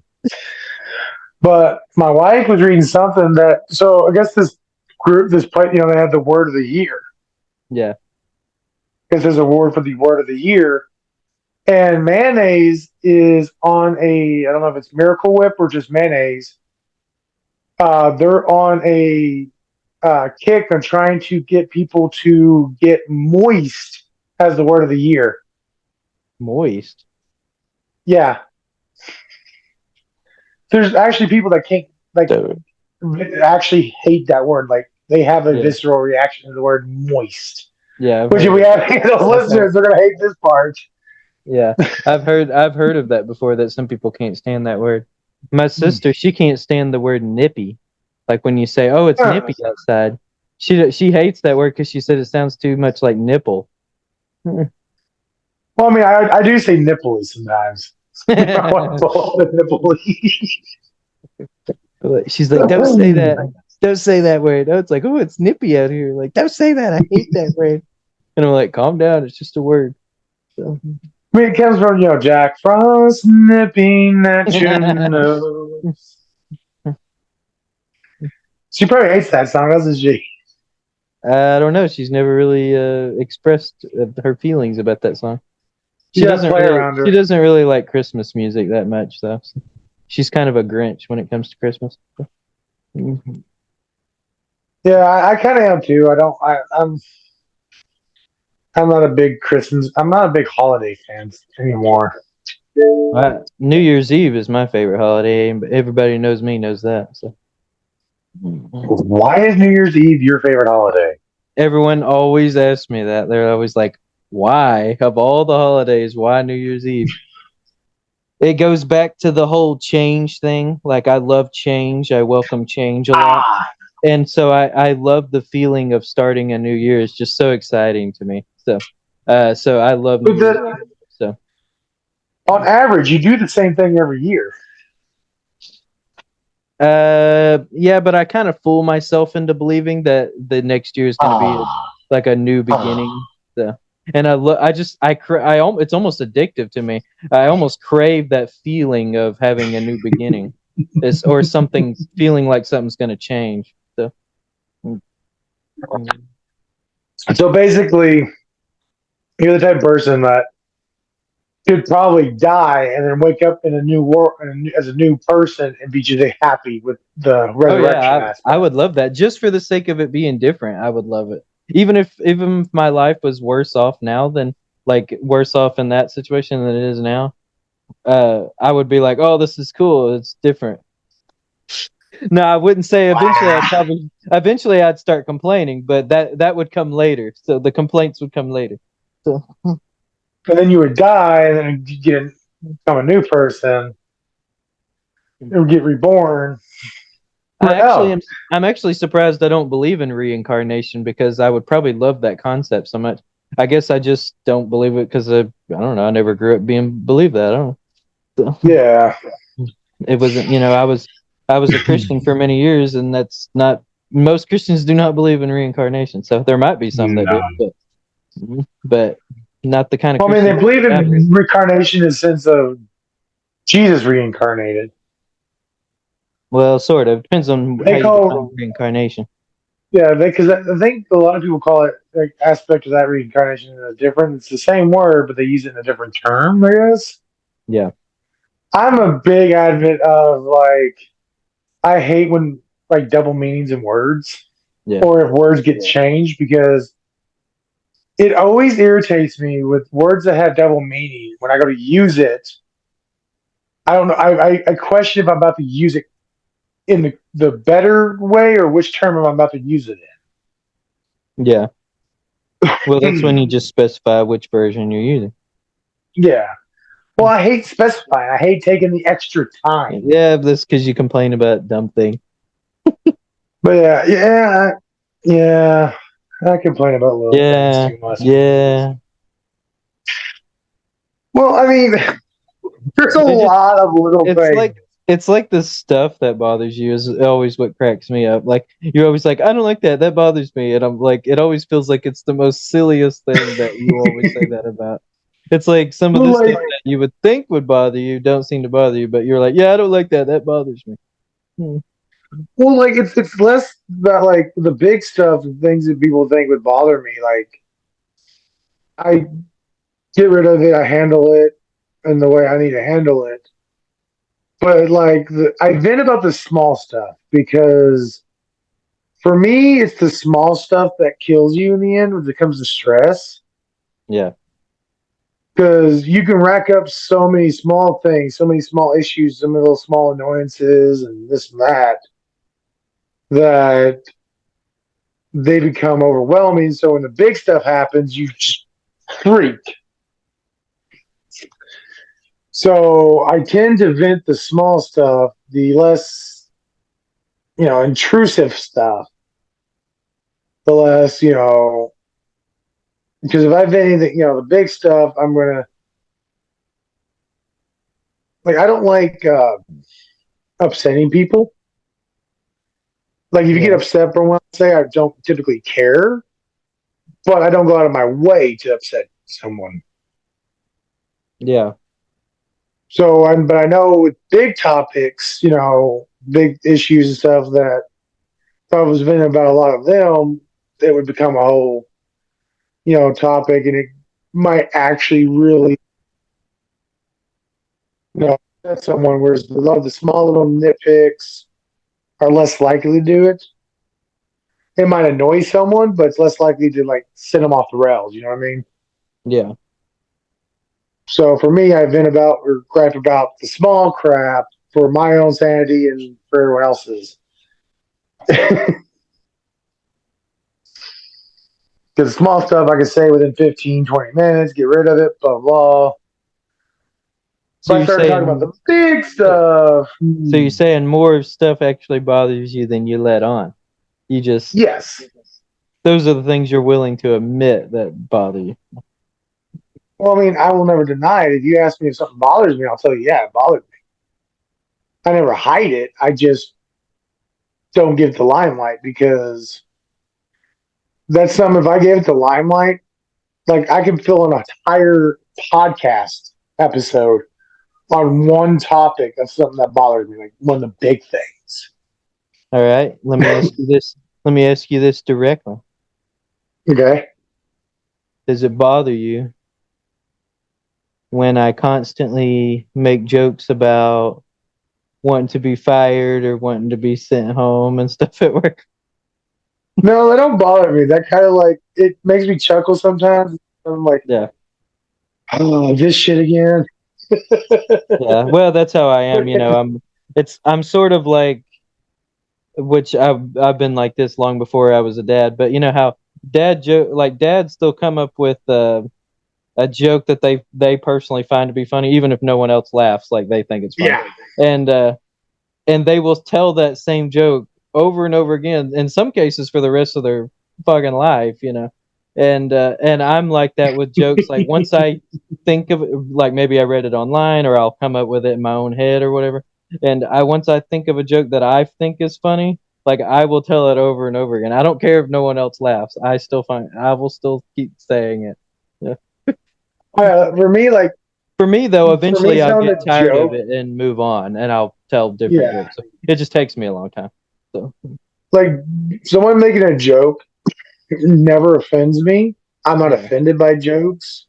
yeah, Like I know the difference in being the comedy and seriousness. If you yeah, said some of the jokes in serious that that typically don't bother me, but if you became serious about it, it would make me a little sour about the topic. But as a joke, I'm just like, oh, people find comedy in different things. Um, Comedy is art, and art is subjective. yeah. So Um, just so but just to let the audience know what I mean by all those jokes is, like I tend to make these lame jokes at work where I tell Eric every day, like he'll be like, well, he'll be like, well, guess what happened at work today or whatever. He'll say something like that.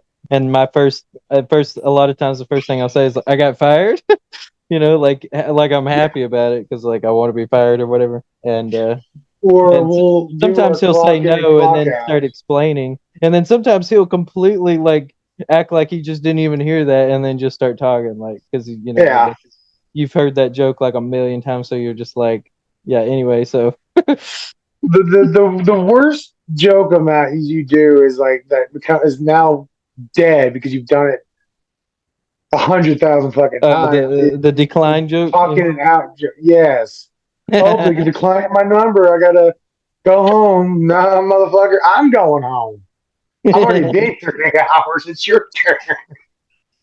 Yeah, because I'll make this yeah, just to let the audience know, I'll make this lame joke where like because we have to clock in and out through the phone, we have to type in our numbers and crap. It's stupid, but anyway, uh, we when I type it in, I'll always get that blank stare on my face where I'm like, is it something about declining and I need to go home with pay for or sometimes I'll extend the joke where I'll say like, yeah, it said something about where I no longer work here and I need to go home for like 3 months and get paid for it.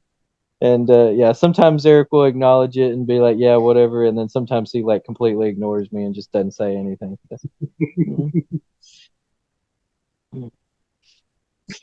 I mean, that's just the type of person I am. I'm just, when I acknowledge something, it's because my brain actually is like tuning in to what you're saying. And other times my brain is like knows what you're about to say. So it's just completely like, I know what's about to come out of his mouth. I'm just going to instantly tune that part out and I'll catch up with you in a minute. Yeah. I know another It's joke just, I tend to tell over and over again that I don't even remember exactly when I started it, which this has nothing to do with work or anything. This is a restaurant thing I do. But I don't remember. It started quite a long ago. I think like in my early 20s or something like that, and I still do it to this day. Uh, where anytime if I'm eating out with like a friend or some family members or whatever, I and Mhm. I'm the one paying or I'll always look at the check and I get like this. I pretend to have like this blank stare on my face, where I'm like where I look like I'm confused about it, and Mhm. and then I'll be like, I was just like, and I was like, well, hopefully, there's enough on my bank account, to pay for this, and and then I'll say like, otherwise, we might be washing dishes, which people have told that joke before. But then I take it a step further by saying like, well, when you're done, I'll be in the car waiting on you. I do that joke. I do it every single My time. I never stop telling that joke. Every time I gotta pay, you can guarantee I will tell that joke. So Yeah, my mom and stepdad would do that to us kids all the time. Like, well, I guess you're gonna have to wash dishes because we can't afford this meal we took you out to. Look yeah, at him like, then yeah. why'd you bring us out? Yeah, I've heard people do the dishwashing thing before many times. But I like mine because like I always, I do the quick to me it's funny. No one ever laughs when I make the joke. Like I said, it's one of those scenarios literally no one ever Yeah. laughs when I make the joke, but it's funny to me, so I keep telling it. So, but I take it, I do the twist at the end where I'm like, yeah, and when you're done, I'll be in the car waiting. The only Yeah. person I can ever really get a rise out of is, funnily enough, actually my daughter. One time I was with my mom and my son and my daughter, and when I made that joke, my daughter she started freaking out, going like, "No, I am not washing dishes. Like you just have to pay for it, because that's just how she is." So I've heard that joke for so long from yeah, my parents. I'm just like, no, like I yeah, said, that's one I of the can't lists remember I'm not paying. I can't remember exactly when I first started that joke, but yeah, it was a long time ago, and I still do it to this day. That one I will probably hang on to for a really long time. I wouldn't surprise me if I'd still be in my 40s still making that joke. You're gonna be a 60-year-old man taking your like I great grandkids out to eat. was saying it to my grandkids. Well, I'll be in the car while you're in there. Yeah, very funny, Grandpa. You're just so Your hilarious. daughter's probably gonna have the same reaction as an adult. I wonder if I could ever spread that joke to my kids, get them to tell it. I mean, I don't know if I'll some ever have jokes should just die with a certain generation. What are you trying to say? What are you trying to say, Eric? You trying to say my joke's not funny? It's not funny, and I'm It not. is. I like if It I is do have hilarious. me and my wife do Every decide to time have I kids, tell, every time I I'm tell not the joke, using it. every time I tell the joke, I always hear my self laughing in my head, and it's funny. Yeah, but you laugh just by walking in the front of the mirror. Do I? No, I think I cringe when I do that. I don't really like. I've gotten I'm better not at funny that. looking. Yeah, well, never mind. I don't want to say that on the podcast. I was about to say something, but I was like, I don't want to say that on the podcast. I'll make that joke, and that'll be the end of that. Yeah. Yeah, maybe in later episodes we'll come back. I was about to make this whole speech about something, and I was like, never mind. I don't want to say that on here. Not episode 2. It's too early. They have to Yeah, get to know me better. maybe episode 367. Damn, you think we're gonna last that long? Huh? Do you even think we're gonna last that long? Oh, we'll go way further than that. Let's see. Oh, okay. Our last episode will be. I have it marked down here. Let me look real quick. Oh God. It'll be number 67,433. Yeah, there it is. If we keep it at I totally thought you were about to do a stupid joke with it. yeah. Be like number 69,420. Thought you were about to go Those aren't way really the too like kind of jokes juvenile. I tell. You know, you should know me by now, Eric. Yeah. I do find But jokes like that to be funny. I just don't tell yeah, those kind of jokes usually. like what does it say about my own thought process that I thought that joke as you were going to Yeah. I'm a juvenile. As far into middle school humor as I usually go, is I tell a lot of that's what she said jokes a lot. That's about as far as I go into it. I do find that kind of humor to be funny. I just don't often tell those kind of jokes. The jokes I tell are very elementary. So something like a 5-year-old would find funny, you know. I used to say a lot of your mama jokes still. I never actually really 'Cause I told have, so much. So yeah, even when because like, go ahead. I was about to say even when I was in middle school. That was all I was gonna say. Okay. Well, I picked up a lot of good ones over the years, you know, and then I've also come up with some good ones. And but there's a used to be friend on Xbox. He's the reason I stopped saying them, and because I was saying them, just they would say something and it'd be either your mom or that's what she said, you know, between the two. Yeah. And he would get so pissed off about any mom jokes or even just saying your mom. Yeah. And one day I took him aside. We were just me and him in the Xbox Live party. I was like, dude, what's your freaking problem with those? It's just stupid jokes. I don't like your mama jokes. Bro, tell me why, and I'll, you know, let me know why. That way I'll stop it for if it's a good reason. Well, I don't know the story, didn't go into full details, but I guess something happened and he almost caused his mom to die. Yeah. So like, yo, mama jokes really like hits him off, and I'm like, damn, you know. I think that's one thing I want to throw out of my repertoire for the I'm catching Yeah. these people that either have their mom or dad or both died or something. Yeah. I'm like, I think that was mm. the reason why I never really told him all that much. Like I have no problem with him. I mean, people can say him, and when I was in middle school slash, you know, I guess even all the way. Who am I kidding? All the way up to high school too. My friends were not, you know, very, you know, we were all pretty juvenile, but you know, they would make jokes about my mom and stuff like that, and I didn't care. Even heck, I even thought they were funny too. But I normally never made them because I would always think like, well, what if this person has, you know, like a negative like relationship with their mom, or you know, I don't know the backstory of Yeah. all that. So that's how my mind, you know, that's just how my mind works. So I just always thought it was Yeah. best just to not Like say I anything. never gave any So thoughts to it. I never cared if somebody was saying, you know, your mom jokes to me. yeah, but they I'm don't like, offend okay, me at all. whatever. Like I find them funny. So Heck, my brother will say your mama jokes to me. I'm like, dude, we share the same mom. He's like, I no, you were adopted.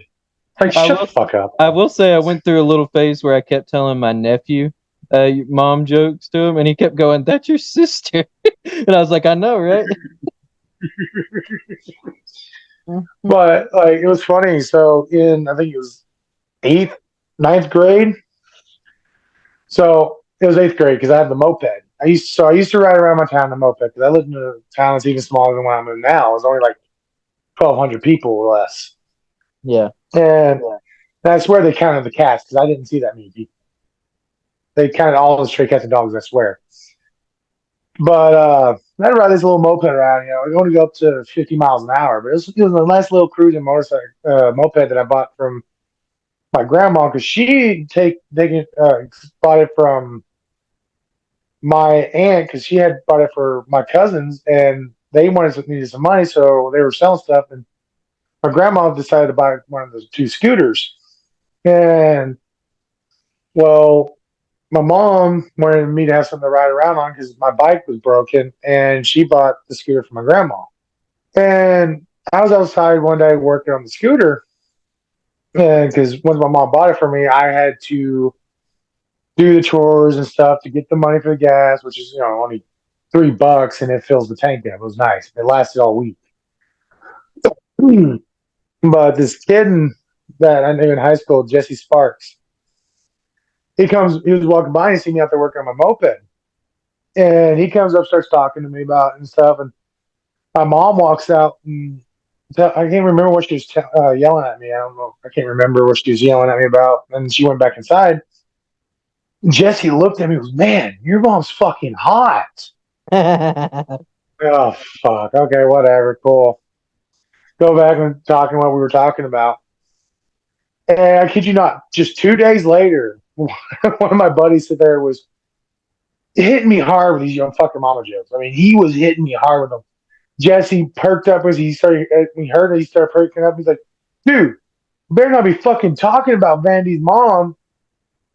Because that's what they call me. They shortened my last name to Vandy. And they're like, what's your problem? He's like, because his fucking mom's hot, dude. You don't be talking shit about his fucking mom. Like, here we go. This motherfucker's got a crush on my mother. And it was funny because my cousin Punky dumped him on prom night because she found out he had the hots for my mom, her aunt. Oh, good.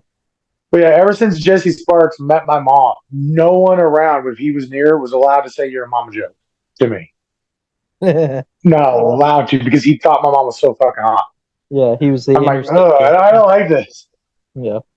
I had a friend in high school that he would talk trash about everybody else's mom, but if you said your mom jokes to him, then he got all pissed off. He was one of those people. So he could tell all the your mom jokes he wanted. He could say anything he wanted, and you couldn't get upset. But if you said one to him, then yeah, he'd get all pissed off. I told you to stop saying that shit. I'm like, well, you tell him to us all the time. What's the difference? I'm a very big advocate of if you can't take it, don't dish it. Yeah. Because people are like, oh, you gotta be considerate of someone's feelings. Yes, you be considerate of people's feelings. But if someone is making jokes and you say the same type of joke back, it's fair game. Yeah. I agree. That's an automatic invitation that you must be okay with it. Yeah. Yeah. But for them to all of a sudden turn out not to be okay with it when it's pushed towards them, I'm like, I don't like that. That pisses me off because. Oh, you don't like that? If you don't like it, you don't say it yourself. Like you're being, it's one of the very few real big pet peeves of mine is don't make jokes or talk about stuff that in return someone was to say that back towards you would piss you off. Yeah. I'm also in the same strain of like, if a certain conversation is going to irritate you, don't ever start a conversation similar to it or of that same nature. Like if you have a political view or religious view or whatever kind of view you have, yeah, but you don't like an opposite view of you,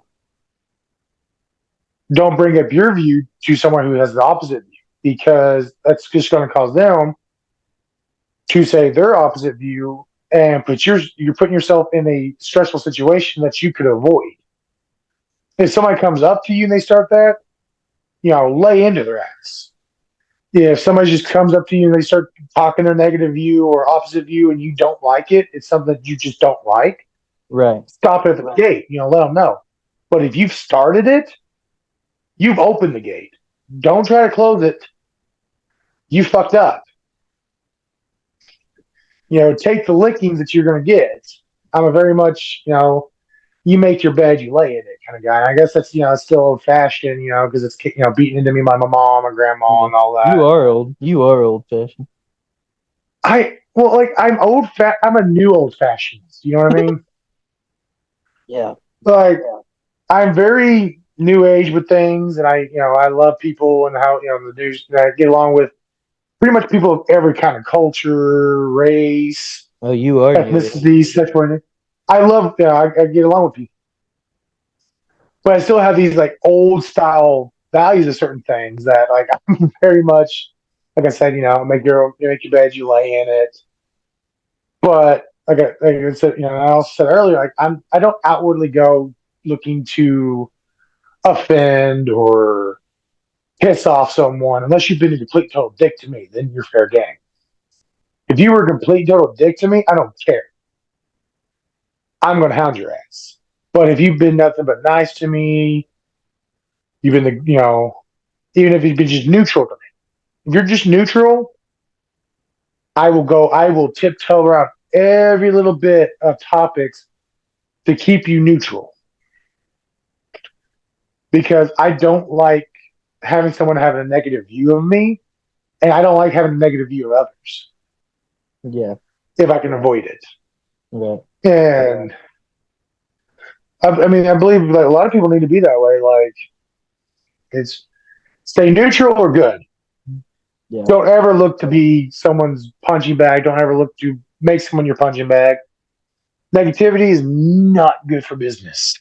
Yeah. Well, you know how I am. It's actually, I almost have to try to think negatively of a person because it's just not in me to think about people that way.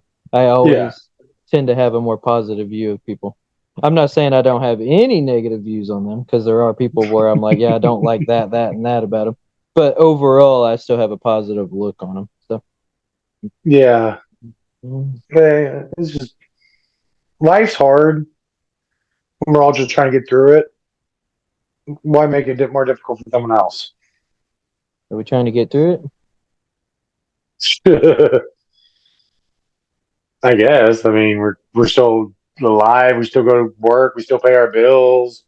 Yeah. Like somewhat, that's what you're trying to get through it. I'm not trying to get through it. I want to stay here forever. Oh God, dude, that is I don't care what religion becomes true, is in the end is correct, and what the afterlife is, or what belief system. I don't care what their afterlife is. I just want to be stuck on Earth. I will go to any afterlife that's ever been thought about. I'd be okay with staying on Earth forever. Yeah. Or at least I say theoretically forever. Like, I guess if I could live forever, there would eventually come a day where we could leave Earth if we could find another planet similar to Earth and go live. Then I could just go live there theoretically if that ever actually happens. So, well, thing is, like, I'm the type of person. But yeah, you can give me immortality. I'll make it work. Yeah. But if I had a preference, I wouldn't want immortality. I actually would. Most people wouldn't. But the only time I would want immortality is if it was combined with, like, say, after a certain point of the universe, it resets itself and you start your life all over again. Because the only reason I would be okay with that aspect, plus immortality, is I could do multiple. It's like replaying a game doing a different route. You know what I mean? Yeah. Your life becomes it's New Game Plus. I'd be okay with Immortality plus New Game Plus. Yeah. I've heard most people but tell me, if we ever talk about immortality, I've heard most people tell me the reason why they wouldn't want it is sort of the same scenario, like kind of what happened in like the book or in the movie Tuck Everlasting, where they started to witness like all these people around them are dying and they're still living, and it's kind of sad to witness that. I was like, for me, like it actually wouldn't take me that. This is going to make me sound kind of like an asshole. For me, it wouldn't really take. I'm not saying I wouldn't be sad at all, but it actually probably wouldn't take me that long to get used to that concept. Eventually, I would just get used to the idea that, oh yeah, I mean, my friends and family, or if I make more family along the way or whatever, that I would just get used to the fact that, yeah, well, one day they're gonna die. I'm gonna have to witness them die. So yeah, like that the death of my friends and family, it would bother me for yeah, a couple of years. yeah, Because like even now, like I remember my grandma. She passed away, but it yeah, doesn't hurt me that she passed away anymore right, because I've accepted it. I've come to terms that she passed away. It's inevitable. right. But like And even most as an people, immortal, before they even lose their grandparents, kind of the same thing with their parents. Most people, they already have a understanding in the back of their mind that one day you're probably going to have to say goodbye to your grandparents, and you're probably going to have to say goodbye to your parents. But that's why most people say the hardest would be like to see your kids pass away, because that's not something most people are mentally prepared for, because you don't yeah, have that thought like, oh well, even though that does happen in real life, people do have to witness their kids passing away and stuff. But yeah, that'd be the hardest is but watching most your people, kid but pass. again, that would be something that would be hard on me, but I'd eventually get used to it. So Well, the concept of that, like for me, is if say whatever is out there, something is like, what, you're being cursed with immortality. You will yeah, never die. You will never age. You're well, it's going a to be blessing. this way permanently for the rest of Yeah, your life. it's a blessing or a curse depending on how you look at it. My brain will go, well, fuck. For one, I'm stuck on Earth or stuck Yeah, around humanity I'd be like, forever. yay, I get to stay on Earth. Uh, but for me, like that, then that process will come to kick in. If well, now I'm immortal. If I have kids, they're going to die for me because I'm never going to die. But I would say to the side of like, if I became immortal, I'm getting myself fixed. I'm never having kids. Yeah. Well, I will say that, yeah, Because here's the concept here, because you got to if think I about it, right? became immortal from this point, I wouldn't have any more kids. Yeah. So Because like, here's the kicker: like, I don't have kids, so yeah, and I don't want to ever have kids. Because like, if you're immortal and you decide, I'm gonna have a one night stand with this person. Well, if you're a guy and you have one night stand with a woman and you knock her up, you got a kid. Well, if you keep accidentally doing that, eventually you can't even attempt to date anybody because at some point, majority of them are going to be your descendants. well, you just pull out. There's always accidentals. Not Literally, not in my scenario. my sister's a broken condom baby, and Not in my my brother's a scenario. broken condom and a failed birth control baby. Well, you could always do it in the exit only area. I mean, you can just go gay, Yeah, just that's what I strictly would do. dickweed. I just go 100% gay. Yeah, I mean, that'd be the only way to ensure you don't accidentally Yeah. procreate and be like, well, now I can't even date anybody after a Well, while. I wouldn't care about dating. I just want to have one night stands the rest of my life, or actually, Oh my for all god, eternity. For the all person eternity. who's never had a one night stand is saying this. Well, I kind of had a couple. It depends on your definition of one night stand. So, Most people's definition of one night stand is you hook up with someone that you've never met before, yeah. Well, I've never done and you do it. that. I have. I I've mean, I never guess there done is that. also people you can y'all have sex once, you never do it again. It's still a one night stand, Yeah, I've even if done you know each that. other. But Mm. You've done And one aspect of it. yeah, I've done that with sort of two different people, and then one person. It was a multiple time thing, but there were no feelings behind it. We were strictly doing it Well, for that's fun. just So, friends with benefits. yeah, that's essentially. I had that too. So to me, that's like a hookup taken to the next level. So Yeah, it's just friends with benefits. yeah, Nothing, nothing more than friends, but you both like having sex, and sex right. is good with But each you other. don't. Yeah, you That's don't make a excellent. relationship out of it or anything. Yeah, you're Yeah, still just friends. Yeah. Mhm. which Mhm. there's nothing wrong with that. Yeah. But yeah, like I just wouldn't want to be immortal. I mean, it'd be nice to be like Yeah. live long enough to see space travel and go Yeah. out in space and stuff.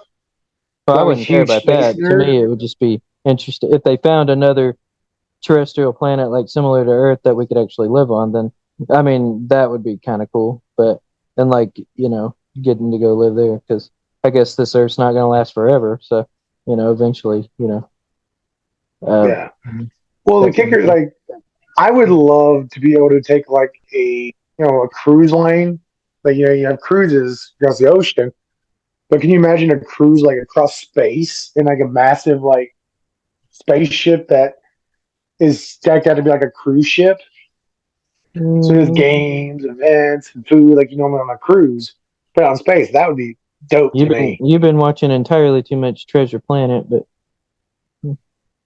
Actually, I've only watched Treasure Planet 3 times. I've only seen it once. But There's actually a show okay, fine, with twice. you. There's a there's a show Okay, that Hugh fine. I've Laurie's seen in. it like 20 times. No, I'm kidding. I think I've seen it twice. There's a show with Hugh Laurie in it that's actually that concept. But the funny thing about that show is Hugh Laurie is actually he's the captain of the ship, but turns out he's actually an actor. Hugh Laurie's character turns out he's an actor. The ship is actually being controlled by I don't know why they did this concept, but it's hilarious. But the ship's actually being controlled by a bunch of tech people that's under the uh Let's see. under the where he's supposed to drive. He just sits up there and pretends to drive, but he's not the one actually driving the ship. So when there's a situation that happens, everyone starts trying to rely on him, but he's not actually a captain. He doesn't actually know what he's doing. It's a hilarious show. I love it. I like stupid, hilarious stuff. Yeah, you would like it. I Uh, mean, I grew up on South Park and Beavis and Butthead. yeah. Like I watched a bunch of other stuff, but my one of my cousins, he was a big Beavis and Butthead and South Park fan. So I grew up running down over there with my aunt and him. I was watching either horror movies with my aunt or South Park and Beavis and Butthead with him. So, all right, well, guess we'll wind it off to the end of episode 2 with quite a few different topics this time.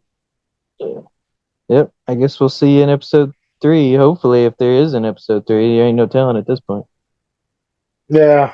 Episode 3 will probably be delayed compared to, doing episode 1 and 2 back to back on the week. Uh, Work stuff. You can get into it on the podcast, but Oh, we can get into it. oh god, no. We'll get into it in episode 1000. Yeah, when we're no longer if we get to episode 1,000, we're no longer working there. Unless we just keep going for fun. Yeah, that is true. But all right, everyone. Anyway, we'll see you in episode 3. I'm done being stupid now. Bye.